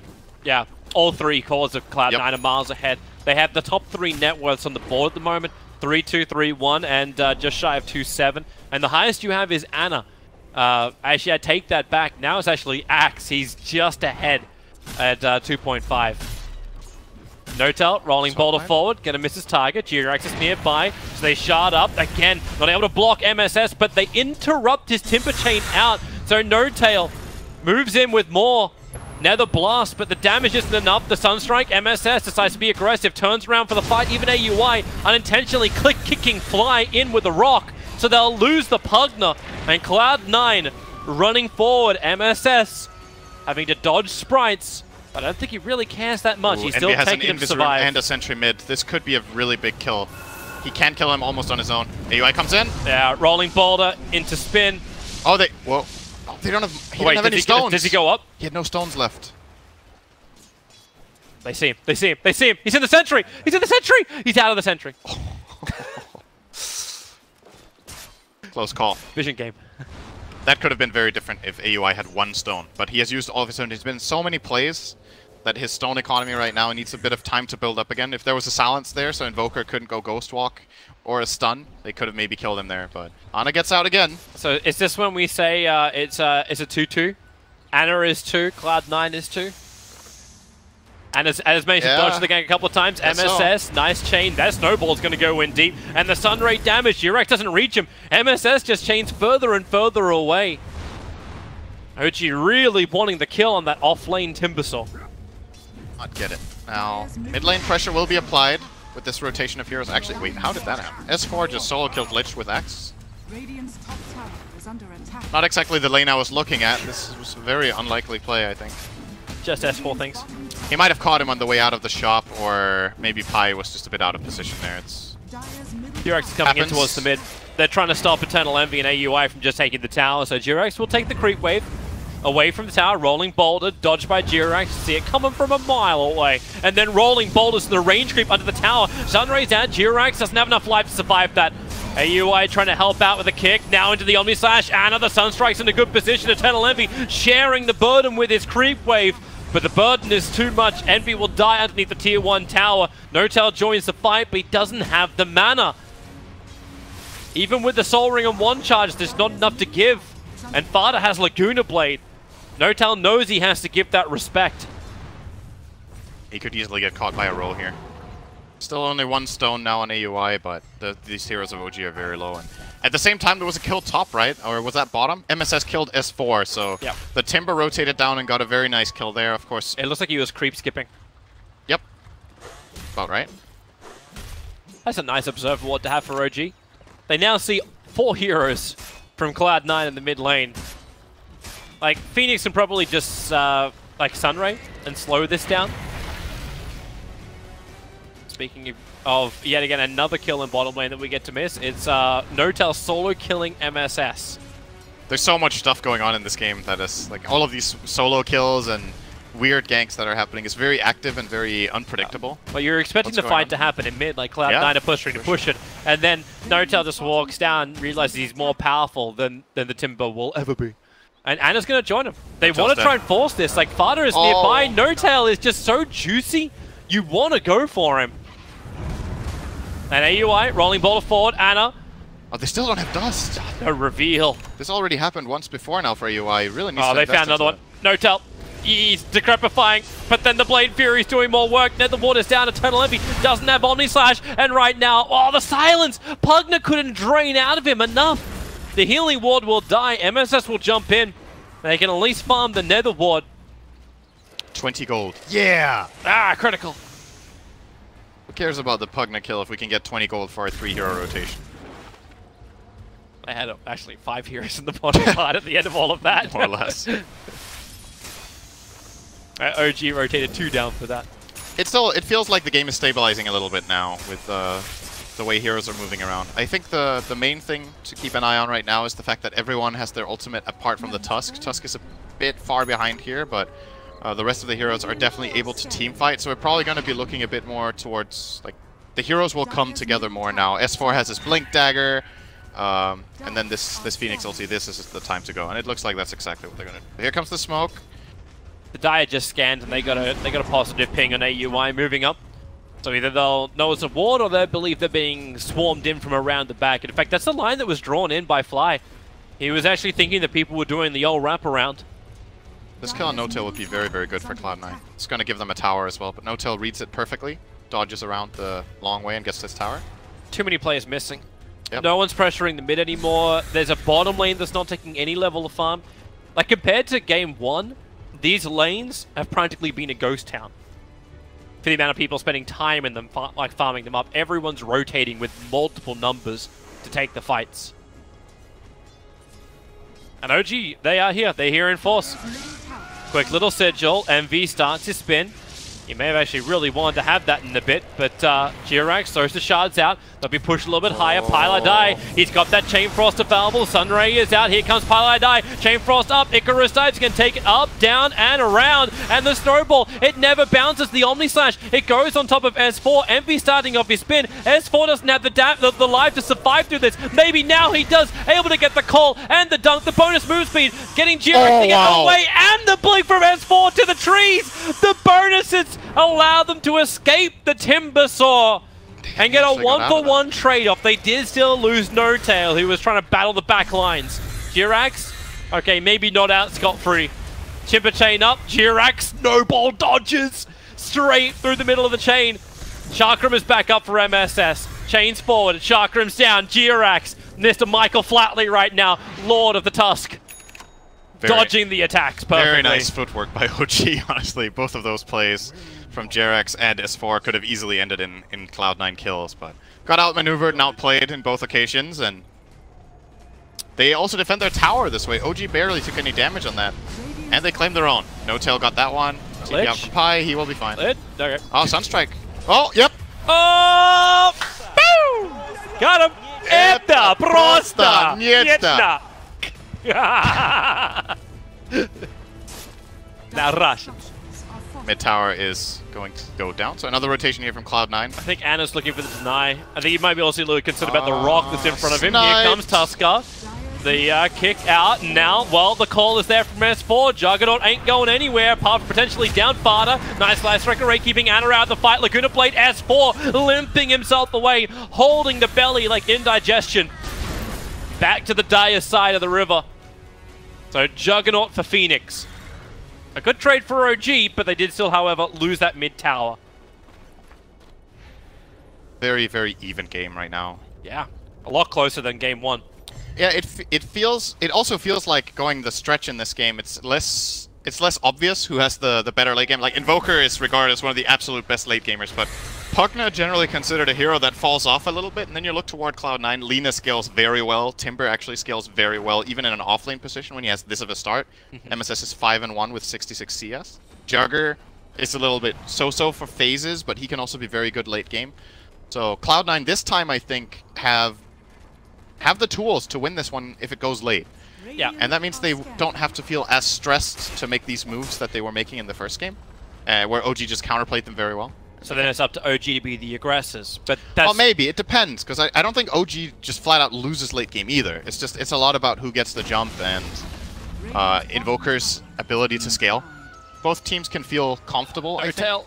The Glimmer gets him so close. He's so close to Fada. They Sunray. They didn't see him. Oh, do they? Yep, there we go. There we go. The burn connects. Fada tries to break free. Here comes your Sunstrike. AUI. He'll actually share the load, but the Lina goes down to No-Tail with a Nether Ward. She cannot commit anything. It's one of those brutal things for a Lina where you take the damage before the ability is cast. So even if she wants to Laguna, she'll kill herself. Yeah. And still not do the damage. It's a level 1 ward, by the way. It's only level 1? It only gets worse. True. It only gets worse. Decrepify is a really good spell. It's been buffed a lot of times now. It's pretty crazy how much this ability does now. 6-second cooldown. 3.5-second duration. Makes things die or not die. Amplify a hero like Timbersaw who can resist almost every bit of physical damage. Pugna can make Invoker look really good sometimes. Yeah. We didn't actually talk very much about how Decrepify synergizes with their lineup, but it's very good with Phoenix and Invoker, and somewhat decent with Tusk. Top. S4's coming in. He wants the creep wave, however. He doesn't just want to have MSS by himself, but with Call into Sunstrike, rolling Boulder, they'll flip him like, oh! That was really close. Yeah. Meanwhile, on bottom lane, no tell will die. But that Culling Blade mid-chain. It's like the master of blades. The top tower did fall did. For OG, so at the very least MSS managed to accomplish that. This move, and like you said, they got the kill on the Pugna. Still very, very even. I'm curious to see if Cloud9 will be looking to like just what pace they're gonna go with, because as I said before, they can play it fast, they can play it slow. I don't feel like there's necessarily a problem to either style, but I wonder what they feel. Like if it's like we can't let Invoker free farm, we need to go and get stuff done, or we trust in our ability to scale. Because their Lina, for example, is going for a Bloodstone first item, which is generally considered a bit of a slower farming-oriented build-up rather than going for, say, a Eul's first, where you really just want to fight and find picks all the time. The Juggernaut is going straight into Manta. This time, no drum for Envy, so also a bit more maybe far. Courier snipe. Courier kick. Had that vitality booster, which belongs to Fada. Kicked with the fist. Yeah. That's right. He needs the Aghanim for it to be a real. But it's funny talking about like all these items, like going into potential late game, like it's the standard transition for Cloud9. No-Tail, I was expecting the Eul Scepter to be coming out on him, like some kind of extra disable or something to amplify him up. But Aetherland as well as Glimmer Cape, and then going into an Aghanim Scepter as his second one. This is the... We haven't seen that much Pugna, but I think this is like one of the more standard builds to go for right now. You get the Glimmer for your own defense mainly. Casted range is massively important on Pugna, so I definitely think Lens is almost always going to be a good choice. So you can blast from far away and drain from far away. Is it worth disassembling him later on as well? Like, you are up against a Timbersaw. I don't know if you've ever thought about building a Silver Edge and a Pugna. But right now, I don't know who else on OG would buy one. I mean, it's extremely gimmicky. It could happen, but I don't even think he's thought about that option. Call, Sunstrike, the Blade Mail is down, and that's exactly what you're talking about. It's the counter to the Juggernaut. When Blade Mail is up, Juggernaut goes down. Woo! There goes the pop with the Lich Ulti. It doesn't bounce anymore, though, but you've still got a 2-for-3 trade-off. Jirax will go down, stuck inside the Chakram, but now MSS is the one in trouble. Ana sitting in the back lines with all the disable, all the control. But still a 4-for-3 trade-off. No team really coming out fully on top of that one. Maybe OG, just because they're 2 core survived compared to Cloud9 0 core surviving. Yeah, they get a lot of nice gold on the Pugna and Invoker. That's... If they have to keep 2 heroes alive, these are the 2 they want to keep. And in addition, Ana, I think, got 2 or 3 kills as well in this fight. So that's the Sunstrike. I think that's the first kill he gets. First reveal the Blade Mail as well. Yep. Actually, don't even think they needed it. Axe together with Invoker deals so much damage with this. Very nice Chain Frost. Huge impact on this fight again. I think Pilotai has been very good at using Chain Frost both games so far. But here is... kills right, yeah. Ana gets 2, No-Tail gets 2. I'm still wondering if Cloud9 are very happy with that fight, because it felt like they were struggling for positioning. Like, you had No-Tail controlling up perfectly the high ground, just a little bit to the bottom right of the fight. Like, then you had Ana coming in through the other side, and I guess Cloud9 were just trying to retreat back to their tier 2 tower and make the best out of it. It's a difficult position to fight in for the Radiant. It's one of the best avenues of attack for Dire because they have, like you said, they have multiple ways of coming in and they have the high ground. All things considered, I think Cloud9 should be okay with this. The Juggernaut died before the fight even began, right? So yeah, that was kind of a 4 and 5 afterwards. Envy just got very lucky. The creep wave aggro to OG in the trees, and because of that, their gank got revealed. S4 didn't break his smoke though. Still on the hunt here. Get a very nice position here in the bottom lane. If this team is able to push into this tower, this could set them up very nicely for a fight. He has to be. I reckon he had to be tossing up if he was going to creep skip then.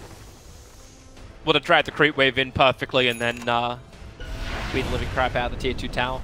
But it's Cloud9 who are all missing on the map at the moment. The Observe Ward scouting both the Lina and the Timber. Now the Lich. Okay, they see everything. And the ES. And they smoked underneath the Dire Observer Ward. S4, which call do you want to go on? They focus over on the Lina. Once again with the Blade Mail, they're able to delete one hero from this fight. How much more is OG able to get into the Nova? Pilotai as well as AUI having real issues getting out of range of the Nova. And S4 too deep. The Lich Holdy will bounce around. It goes down to Pugna. It's back up into Ana and Axe. They're trying to Sunray heal through this. Now Fly ends up tanking it, but they will survive the Glimmer, negating a little bit of the damage. Snowball up into MSS. Durex needs more space to fight out this one. Underneath the cover of the Nether Ward now Fly. Still very low, 44 HP, but 44 is enough to stay alive. MSS cannot find him on the back line. Eternal Envy into the fight too. He's already burned his Omni Slash. S4 looking for the spins on the wave, letting the Blade Mail do the work. Dong Sparta! Just as they kill each other at the very end of it all. Cloud9 are pushing out hard. They want all the OG calls, but No-Tail sucking them dry for the moment until they'll cut him down with the blades. Pilotai actually frost blasting No-Tail out. That was a really long fight. And one of the very surprising things for me in that fight, I'm not sure how much of a replay we're going to get if we're going to get the whole thing from the start, but so it's one thing, like Cloud9 smoke and OG know it. Fata was running toward the stairwell and his smoke broke and he just ignored it. He ran through another full 2 seconds just up the hill. Here's the replay. So the smoke is already broken. He just keeps going, man. He's just going in. And now he's dead. I don't know if he wanted to get gone on because he has Bloodstone, so he's alive very soon and he's probably one of the better things that can happen, but this Icarus dive from Fly was sick. He actually blocked the rolling boulder out when he was flying in, so they got a bonus kill on the Earth Spirit. If Earth Spirit gets out there, this can get really nasty for OG, because let's be honest, they're diving really deep for this time of the game. This is 22 minutes in. There comes the Omni Clutch, again Fly getting out. Yeah, that's pretty much it for that fight after that. Yep. Oh, they go and gank up on top. This is not a replay, guys. You can say this is live. As Fly goes down. Cloud9 trying to be really, really aggressive. Got some good wards down as well, but you see OG's lines drawn directly after that. That's actually coming out from Jirax, I believe. Lines say push mid, push bottom. Fata's going Blink here? This is pretty uncommon. I am a really big Blink Dagger fan. I think this item is so good and is still not bought enough in many games, but I don't know. It's his initiation, the Blink Yules. Yeah, but he doesn't have it. No, he's got Yules in quick buy. Exactly, but generally you buy them the other way around because the Yules gives you the mana regen and the save for yourself and stuff. It's very good against Axe to have a Yules in your team. You can counter engage when he goes in for that Blink call on the Jugger. It's actually massively important that they get a Yules here that is reliable. So maybe that's why he's getting the Blink with it, is that he feels like, okay, I need to always be able to reach Envy and save him from that Axe.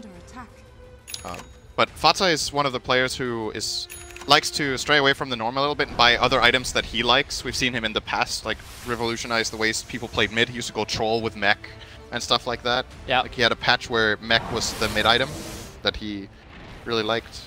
This time, it's not like this is extremely unorthodox to go for a blink, but it was not what I expected. It's probably him understanding his position. He needs to survive. You look at the difference in Bloodstone charges.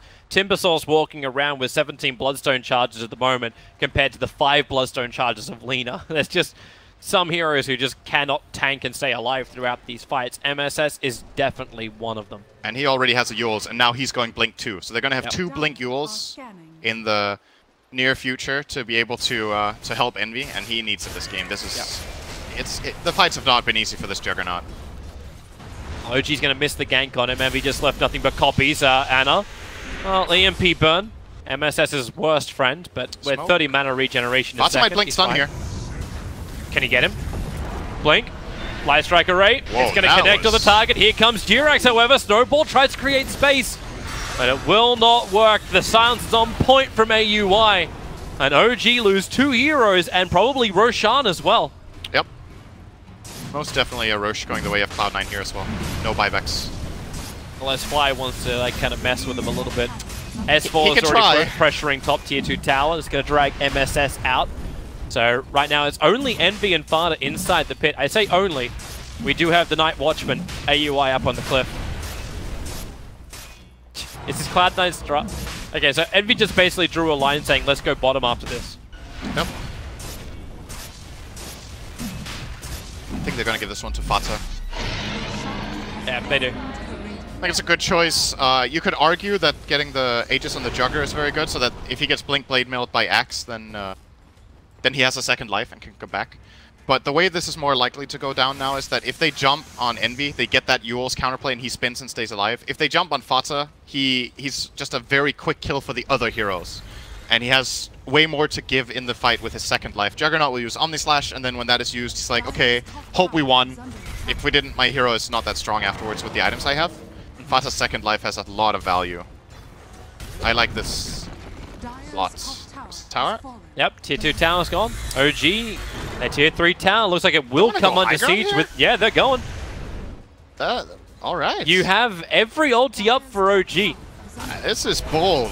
And you have... This is really bold. Okay, Jirax is TPing back. Everyone's TPing back. It looks like also OG were not expecting this. No, they forced the TPs and then they got the hell out of there. I don't think they can go in there when there's multiple heroes on defense. Anna's still playing around the mid. He can't come back. He actually had BTs on cooldown. So he just added as much pressure and space to the mid lane. And then instantly invokes Ghost Walk, just in case. Yep. But he got himself a double damage rune. To invoke a hunt time. I don't think OG want to make aggressive moves now as anything else than a full unit. It's difficult for them to take skirmishes into this Radiant lineup now that they have all these items plus the Aegis. Yeah. They want a structured team fight where they can get Blink, Call, Blade Mail into Phoenix. The Blink Call plus Sunstrike is not likely to succeed anymore now that there's this Blink Yules. Maybe what they want to do is just not fight at all. Force this exact situation. They found an O-Tail. Yeah, but Anna is all... well, okay, yeah, they can fight top lane. I'm thinking down towards bottom lane if they want MSS. The Sunstrike is going to be able to connect with Call Snaps as well. Here comes your call once more. S4, all you got to do is drop him down low, and then they can Culling Blade him down. So it looked like S4 was just trying to create space. Meanwhile, on top lane, No-Tail is still alive. The sentries are down from both sides. No-Tail makes a break for the tree line. Observer is also planted. The creep wave will take care of that pretty quickly. So, Smoke and Mirrors snowball forward. He's going for Eternal Envy. It's not even for Pylai Die. Jirax doesn't even give a crap about the support. He wants the core. The Nova, they're trying to run out. Envy thought for a moment he could run in. In fact, he made his way towards the Nova. Shards fly forward once more. Here comes your Timbersaw, but he got smacked down by the Nova, and Anaris joined the fight as well. The call is out. S4 held them there. The Sunray, he cannot reach Jirax, but the burn will hit onto Fada. Second life available thanks to the Aegis, the Immortal. Timbersaw drained insanely low. AUI wants something more. No-Tail on the run back out. All of OG are trying to run out, and No-Tail hides in a crevice. They don't see him. They have no idea. Clueless is the name of this movie. Cloud9 need detection, man. Like this Glimmer Cape and this Ghost Walk is doing so much. I think They tried. They put a sentry ward down the middle of the fight, but the fight progressed so far. they need a dust finally. Okay, AUI was like, okay, that's enough, man. That's enough. He had 2 moments earlier in the early game where they didn't have dust. Look at tier 3 tower bottom lane. It just got taken. Ana was pushing the lane out. His forward spirits finished the job. He moved so fast to get down there. Involved in the fight, switches to bottom lane. Didn't even BT down there, I don't think. That last fight, I don't know if we can get a replay of it now, but I think 3 kills were avoided because OG had that Glimmer Cave and the Ghost Walk. Like, in succession, OG could have been run over there. That was an Aegis fight that OG won. They were fighting into Aegis and got away with it. And the position of that fight and the way spells were used, I think, are we seeing it now? Or is this, No, this is now. He's just glimmering for fun by now. It's like, yeah, I have a Glimmer Cave. Did you guys know? Because you're playing like you don't. Get a dust! Okay. And that's why Jerax is buying a gem next. Get rid of all the possible sentry wards. Plus, there's no one in Viz that's running. The pilot does have the 2 dust. Yeah. This is crucial. I think. Oh, they bought 2 dusts. Okay, nice. Because I think the Earth Spirit desperately needs a dust in these fights. As I mentioned, very early in the game, he missed like 1 or 2 opportunities, and after that, I was expecting to just see dust all the time. You know, sometimes you slip, you forget it, or you don't have the gold in the right moment because you're buying your Blink Dagger or whatever, and then you just don't have a dust. But until this game ends, detection will not be a problem for Cloud9. I think it's like that. By now, they've been screwed by it too many times to not deal with it for the rest of the game. Can be smart for OG. Jerax puts down 2 aggressive Observer wards on the top lane, allows them to push the tier 1 tower, but more importantly, because of the damage that Ana did on bottom, the fact they took out the tier 3 tower, these shrines are now exposed. So OG can get rid of Cloud9's Roshan Shrine, which is probably more critical than anything else. With no tier 1 tower in the mid, it'll take them a while to bring in reinforcements and ensure they get the next Aegis to the Immortal. And they have a good amount of time to take the shrine as well, because the Roshan died 5 minutes ago, so there's still like a good couple of minutes to send in some Forge Spirits or some Nether Blasts and then eventually get rid of that shrine. And I think it should be next on the menu. It's either that or they try to go for a really aggressive play bottom and get Alina Rax, because that tower being gone is a really big deal for the defense of Cloud9, obviously. A decent way of pushing in through top and no one going to react to it. Alright, I say that now. I see 4 TPs come to the top lane to react to it. This could get... Do OG want to fight this? It's like they do. It's going to be a full-on 5-on-5 if OG go in right now. Envy can very quickly connect. He's going to run through a ward, though. Oh, there's your taunt. It's over on MSS. Sunstride's kicking in. Jerax in the neighborhood. AUI, the snowball, dodges the kick that came from him. S4 had the BKB to protect himself anyway. But the EMP splits the field up. OG, maybe not so certain about going back in just yet. Blade Mail's off cooldown in 1 second, but the BKB won't be available this time. And Ana, well, he was starting his BT out and blinks away, realizing the Fada was going to go for the stun. And they realized it too. They know he had the vision. They pinged the ward out straight away. Oh, this is classic Light of Heaven. He always pings the shrines. I don't know why. He's pinging the shrine all the time. They found a target. Blink, Walrus Punch, the Sunstrike actually connects on AUI or Sparta, but the Lacuna Blade, Invoker is deleted. The Yules have to follow up Tuskar, basically shook around, but no! The shards! Jerax understands that positioning, push himself down the hill, trying to dodge the Light Strike array, but that's just too much to dodge. 4 heroes around him. And that is a big pickup for Cloud9. Invoker down, it's good gold, it's good experience. That was a very optimistic attempt, I think, from OG. So Top dead. Yep. Bye, Envy. Oh, wait. Yeah. Didn't even have mana for Calling Blade. He just gets... Fada's coming in. Pilot A, they get the Frost Fly. He's stuck in the tree line, starts his TP. They need a stun. Fada. Too late. And you'll also get S4 back out to safety. Meanwhile, No Tail taking a shrine. Yep. Light of Heaven, please ping. Ping it. Okay, so I think the reason Ana and Jerax went for that attempt they did before, where they both died, was that they have really good vision in the area. You see these this aggressive Dire Observer ward there. But they were so close to the tower, and if that kill doesn't happen instantly and they have a get out plan afterward, then gonna cost you. And they didn't even get a kill. But ultimately, of course, this kill on the Juggernaut is gonna help buy OG time to get their cores back in the game, and it doesn't cost them too much at the end. Stabilizing again, 3k lead for OG. Roche is spawning soon, and the top shrine did not get claimed, so Cloud9 still has that strategic element to play around. And now there's a gem on AUI as well. Dust isn't even enough, guys. Now they got the full package. Gem, dust, sentries. It's a shame he couldn't have waited longer and just stole it. So Jirex is going to buy one. Yep. So Jirex is going to carry the gem for OG, and the gem for the Radiant on Cloud9 is on Pylai Die, actually. He gave it away with Earth Spirit, because I think he's expecting, I'm going to roll in, I'm going to die. Sacrificial Spirit. Yep, pretty much. You got BTs on fire, so he can join this top fight when he's ready. Yep. And both teams are lining themselves up for it, and yeah, there's the TP already. Tinker ward from OG. Roshan's up. The Sigil goes inside the pit. It didn't go in deep enough to look at Roshan. But the Forged Spirits are on a scouting mission. They're going to come in around the back of the smoked up Cloud9. Tinker Ward doesn't see enough.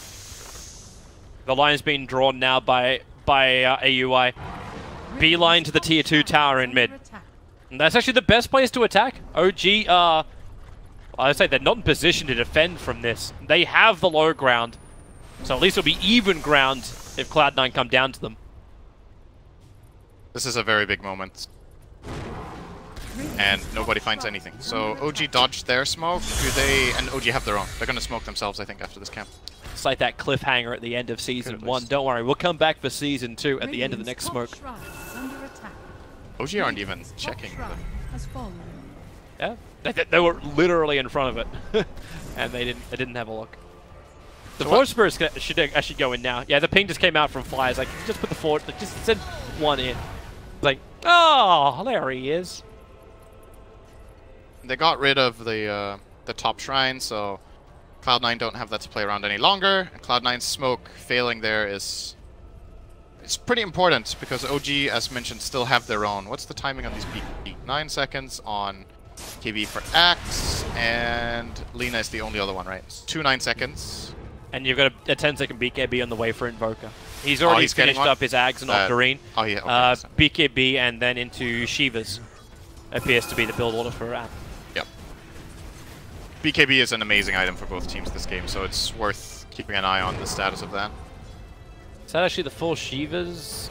Fata never got his Yules, by the way. He didn't finish it? He just went for that BKB. So they only have the Yules of Timber still. Maybe they're happy with that. Like Timber Yules is enough to at least try and save Envy. Is like, apart from that, Envy, at least do it yourself. He's got Manta, he's got Blink Dagger, he's got Spin. Very, very underfarmed. The big farmers this game are the Lina and the Timber. You can see the CS here. This is not... Jugger is difficult to play in this position, because this hero... I mean, it's just how the game plays out. They need to push the waves, and Jugger is just worse at it than the other two heroes, so they will get more farm. But it's hard to play Jugger like this. He's very underfarmed compared to the other cores, and the hero itself is just not that good. That's why Nymph rune.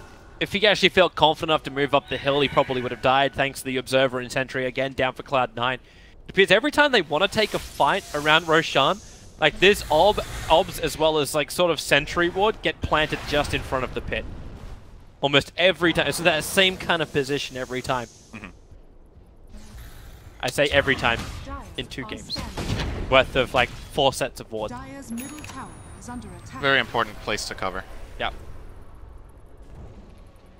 Just makes it obvious for us for the dodge. I wonder if Timber is going to reach a stage here where he won't die. Even if he gets jumped on by X plus full Invoker combo and everything, because MSS is getting really tanky. Hood Octarine, he has 3k health, he's close to 25 now. Yeah, maybe it would have been better for like a Bloodthorn style build coming in from the Invoker. Could have actually been an interesting choice, yeah. So I think this physical thing could come back to haunt them still. MSS. Okay, maybe he knows he's that tanky. Well, that's a good netherwork placement. Need to get rid of that. Very difficult. They have to cut the trees to see it. MSS. Like, I don't really want to. He's really not certain about it. Because he knows if he jumps in that far, potentially Axe can just blink, call him, and then they Sunstrike and just combo. Forcing the rest of Cloud9 to fight underneath the Netherward. Alright, so it's got to be Roshan for somebody. There's like no one wants to take the risk. Okay, that might help. S4 found himself a haste rune. Quick Netherward down from Notel. Stars his TP out. This is problematic. Notel, do they just cut their losses? No, he's got Glimmer Cape. There are no losses. None of the reveals were nearby. Both the Lich and the Earth Spirit were far away, so he gets out of that. And Anna's also not involved. He can't be. His BTs are still on cooldown for 10 more seconds. Yep. He was busy farming up, but what's coming on the courier? His BKB is now done. Now they actually want to fight. The fresh 10-second BKB in the 2 9 seconds. That's a lot of immunity for Cloud9 to try and play around. And the farmed heroes on Cloud9 side are not the Jugger, so that means this BKB for Ana is just as efficient as the other one we talked about. It's going to be impossible to kill almost. Alright, here we go. Oh, Tornado, EMP, yep. All he wants to do is just to lay up MSS. MSS going to Yule Scepter out of the effect of at least the EMP as they push him down, but S4, the perfect call. They dunk down the Timbersaw. Unkillable, I think not. And now they go for more. The quick Tornado. It caught Eternal Envy. You said his life was hard. He'll spin, get punched, flip like an omelet from Tusker. They want more. Omni Slash. Tusker needs some help. S4 will tank it. Turns on the Blade Mail. Starts the spins up. And Eternal Envy so low. S4 getting the breath of life from Notel. The Sunstrike's right in the mark. 2 Pilot Eye will fall. Anna has himself a double kill under the protection of his BKB. Stands his ground. He'll look for the gem. MSS will have to gather it up. But here they go. Tusker, snowball forward. Anna does have that Gem of True Sight stolen from Cloud9, so he knows he's got the vision win. Not to mention the team fight win. The score might be leveled at 25-25, but OG are in a commanding position now. Yeah, that was a really good kill on the Timber, and I mean, of course, if it's like a 3-on-1 for a good 10 or 15 seconds, then the Timber is gonna die. And his team didn't really find any good way of connecting there. They got one defensive 4-step off, but didn't really manage to save him. And then when he buys back and comes back in, they find themselves in these awkward positions. And No-Till was, for me, just saving that fight time and time again. Really, really good life drains. Healing up S4. I think he healed him up twice and saved him. And we might be seeing it again here. So here comes the Tornado EMP. Jugger has to spin this. So now spin is on cooldown. Let's get off a pretty good Omni here. That Stone Kick is far off the mark. And then S4 tanks it. Like the life that gets given right here. He gets in just in range. Fata is trying to destroy the Supernova, and he doesn't manage either. If Fata wanted, he could have just killed the Axe there. He could have just gone in and Lagooned him, but he thought the team had control of that and that he could kill the Supernova. And these small things add up and make a really big fight for OG, where slightly different decision-making from Cloud9 would have maybe made that somewhat even. And now OG's lead really stretches forward. They're approaching 15,000 net worth in front, and Experience has already reached that mark. They are just light years ahead. They've taken almost... Well, they've still got 2 Tier 2 towers left to go down. Been very focused on just ensuring the fights win out. And it's making these supports of Cloud9 almost useless. Speaking of which, like the lowest net worth hero on the field, Pylai Dai, dies to Ana. They snowball forward. They're looking towards Fata. The Shards don't block him in. Instead, Ana actually blinks himself a little bit further away. G-Rex wants to keep going. Looking towards MSS. S4 was not there in time. His blink was on cooldown at the time. Couldn't reach to get the call off. But they'll take the Tier 2 tower now. I think it's high ground time now for OG. They have Aegis. They have the BKB on Ana, the Heart on S4. There's just so much tankiness now, and the Jugger is tickling them still. So, yep. Should be able to go in. Ana will do this fairly quickly as well. It's very farmed Invoker. Nether Blast helping out from the back. Cloud9 gotta do something. AUI is trying to play silly from the tree line. Gets a silence on Ana, but it won't matter. Notel wants to take the damage. He wanted to actually expend his cheese and keep Ana alive. Ana's still got the Aegis. Blink dodges Chakram. Tornado spam his heart out. Negative 18-second cooldown on that one. And then Nether Blast, Nether Blast, Nether Blast. And they're searching for AUI. Snowball. AUI is going to drag G-Rex in pretty far. In fact, G-Rex in way too deep. They'll kill him off and maybe get that gem back. Glimmer Cape. No, not again. Glimmer Cape, the Sunray, and the drain from NoTel. G-Rex is back to full life. There's sustain. Right now, as Team Fortress 2 medic, you're going to the Omnislash. S4 calls, tanks it himself, realizing his armor. Envy hits like kittens at the moment. He's forced back into his home, but they've already lost a large portion of that home. This is clinical from OG. Literally. Medical. Who needs a dazzle? You don't need a dazzle in this game anymore. Just run a one-position Pugna that's able to make Ana the be-all, end-all of Alakazam. Radiant's middle tower has fallen. S4. Oh. He was looking for it. Almost got AUI. This Timbersaw. He can't even chain away. The Tornado, at least his Yule set will protect him from that. The Sunstrike somehow manages to hit the eye of the Cloud9 4 hero Needle. Oh, confidence from Envy. Call from S4, ineffective. The problem is for Cloud9 that they're not accomplishing anything. They're just losing towers. Yep. There we go. Here we go. They get one, but the Snowball, S4! He's got the call on the back line, starts to spin. The Sunstrike will connect on the mark. AUI will fall. There's your Culling Blade bonus damage for or movement for everyone. And at least Pylai dies. Ulti has done some work.